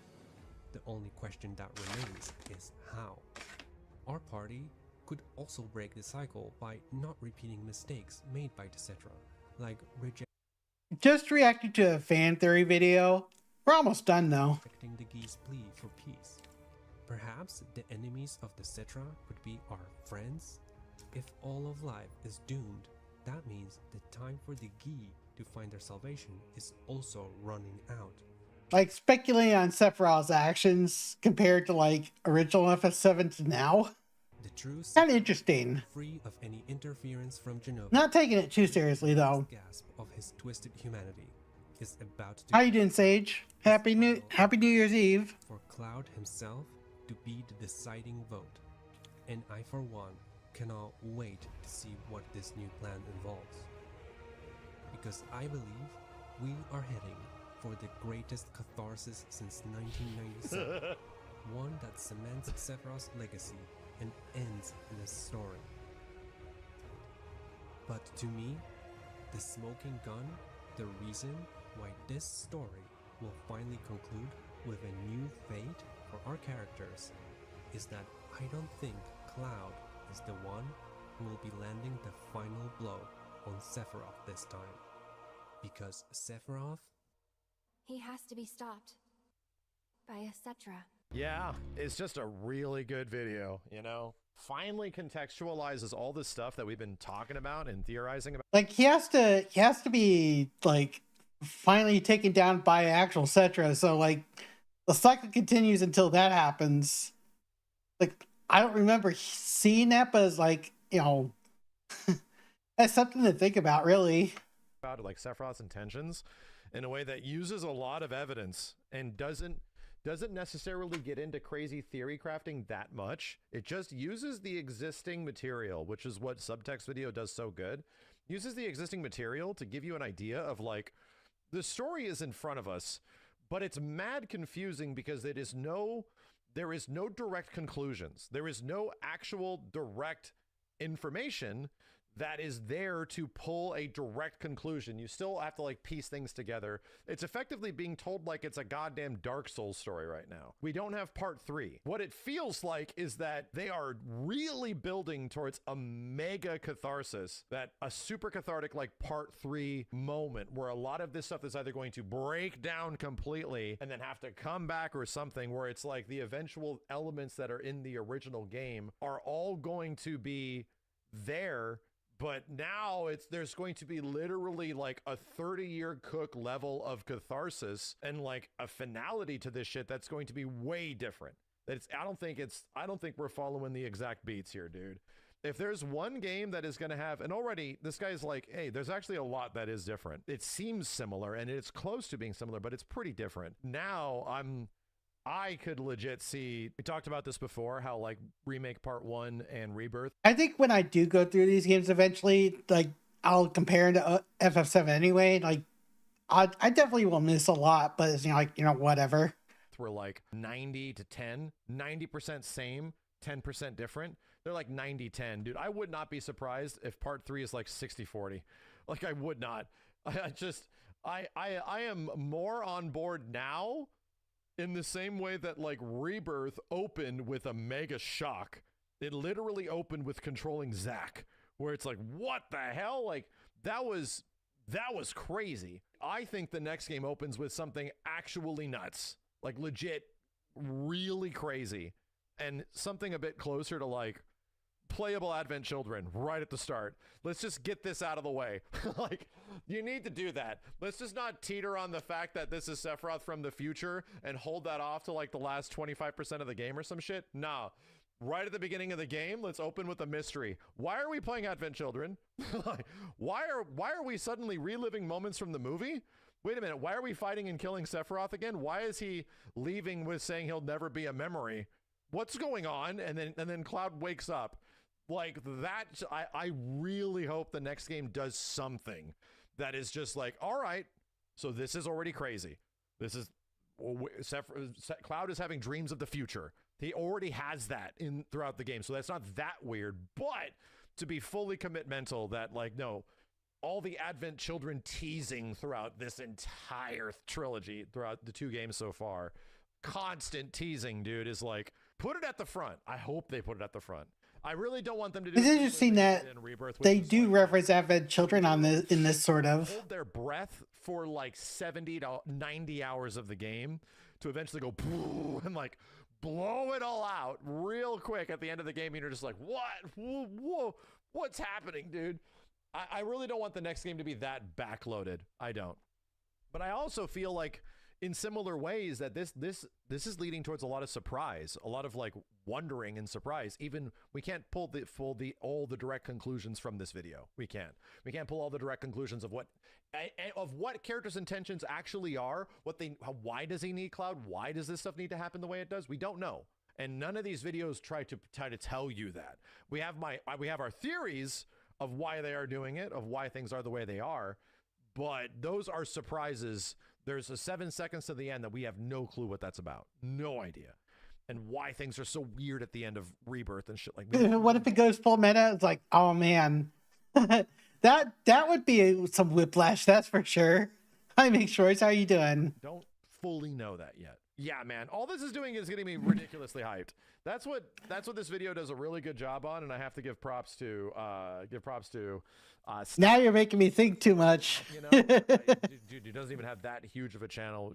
I highly recommend you guys go sub to him because this was a very, very, very good video, and that lines up a lot with the things that we just have been feeling ever since the ending of Final Fantasy VII Remake. You know, this sort of makes a lot of sense. Yeah, it's something to think about. Is like, I'm definitely curious when I watch people play Part 3 whenever that comes out. So I'm curious and I'm eager to see how that shakes up. I don't think I've finished seeing anybody play through Part 2 yet. I need to do that. Well, anyway, it's like that sequence from Max Payne. Oh, that I didn't know Max Payne did that. Anyway, I'm sorry for the shorter stream today. It's just like, I kind of want to just enjoy the rest of my day. You know, let New Year's happen, you know, relax, and, you know, refresh and have a fresh new year. Anyway, let me get a raid going. I've been double checking to see who I can raid. Let me raid Pizza Maid. They're just doing some regular yapping too. So we'll send everybody over. Anyway, thank you all for coming by again. I greatly appreciate it. Yeah, thank you for stopping by, Kaz, and a Happy New Year to you. Anyway, take care, everybody.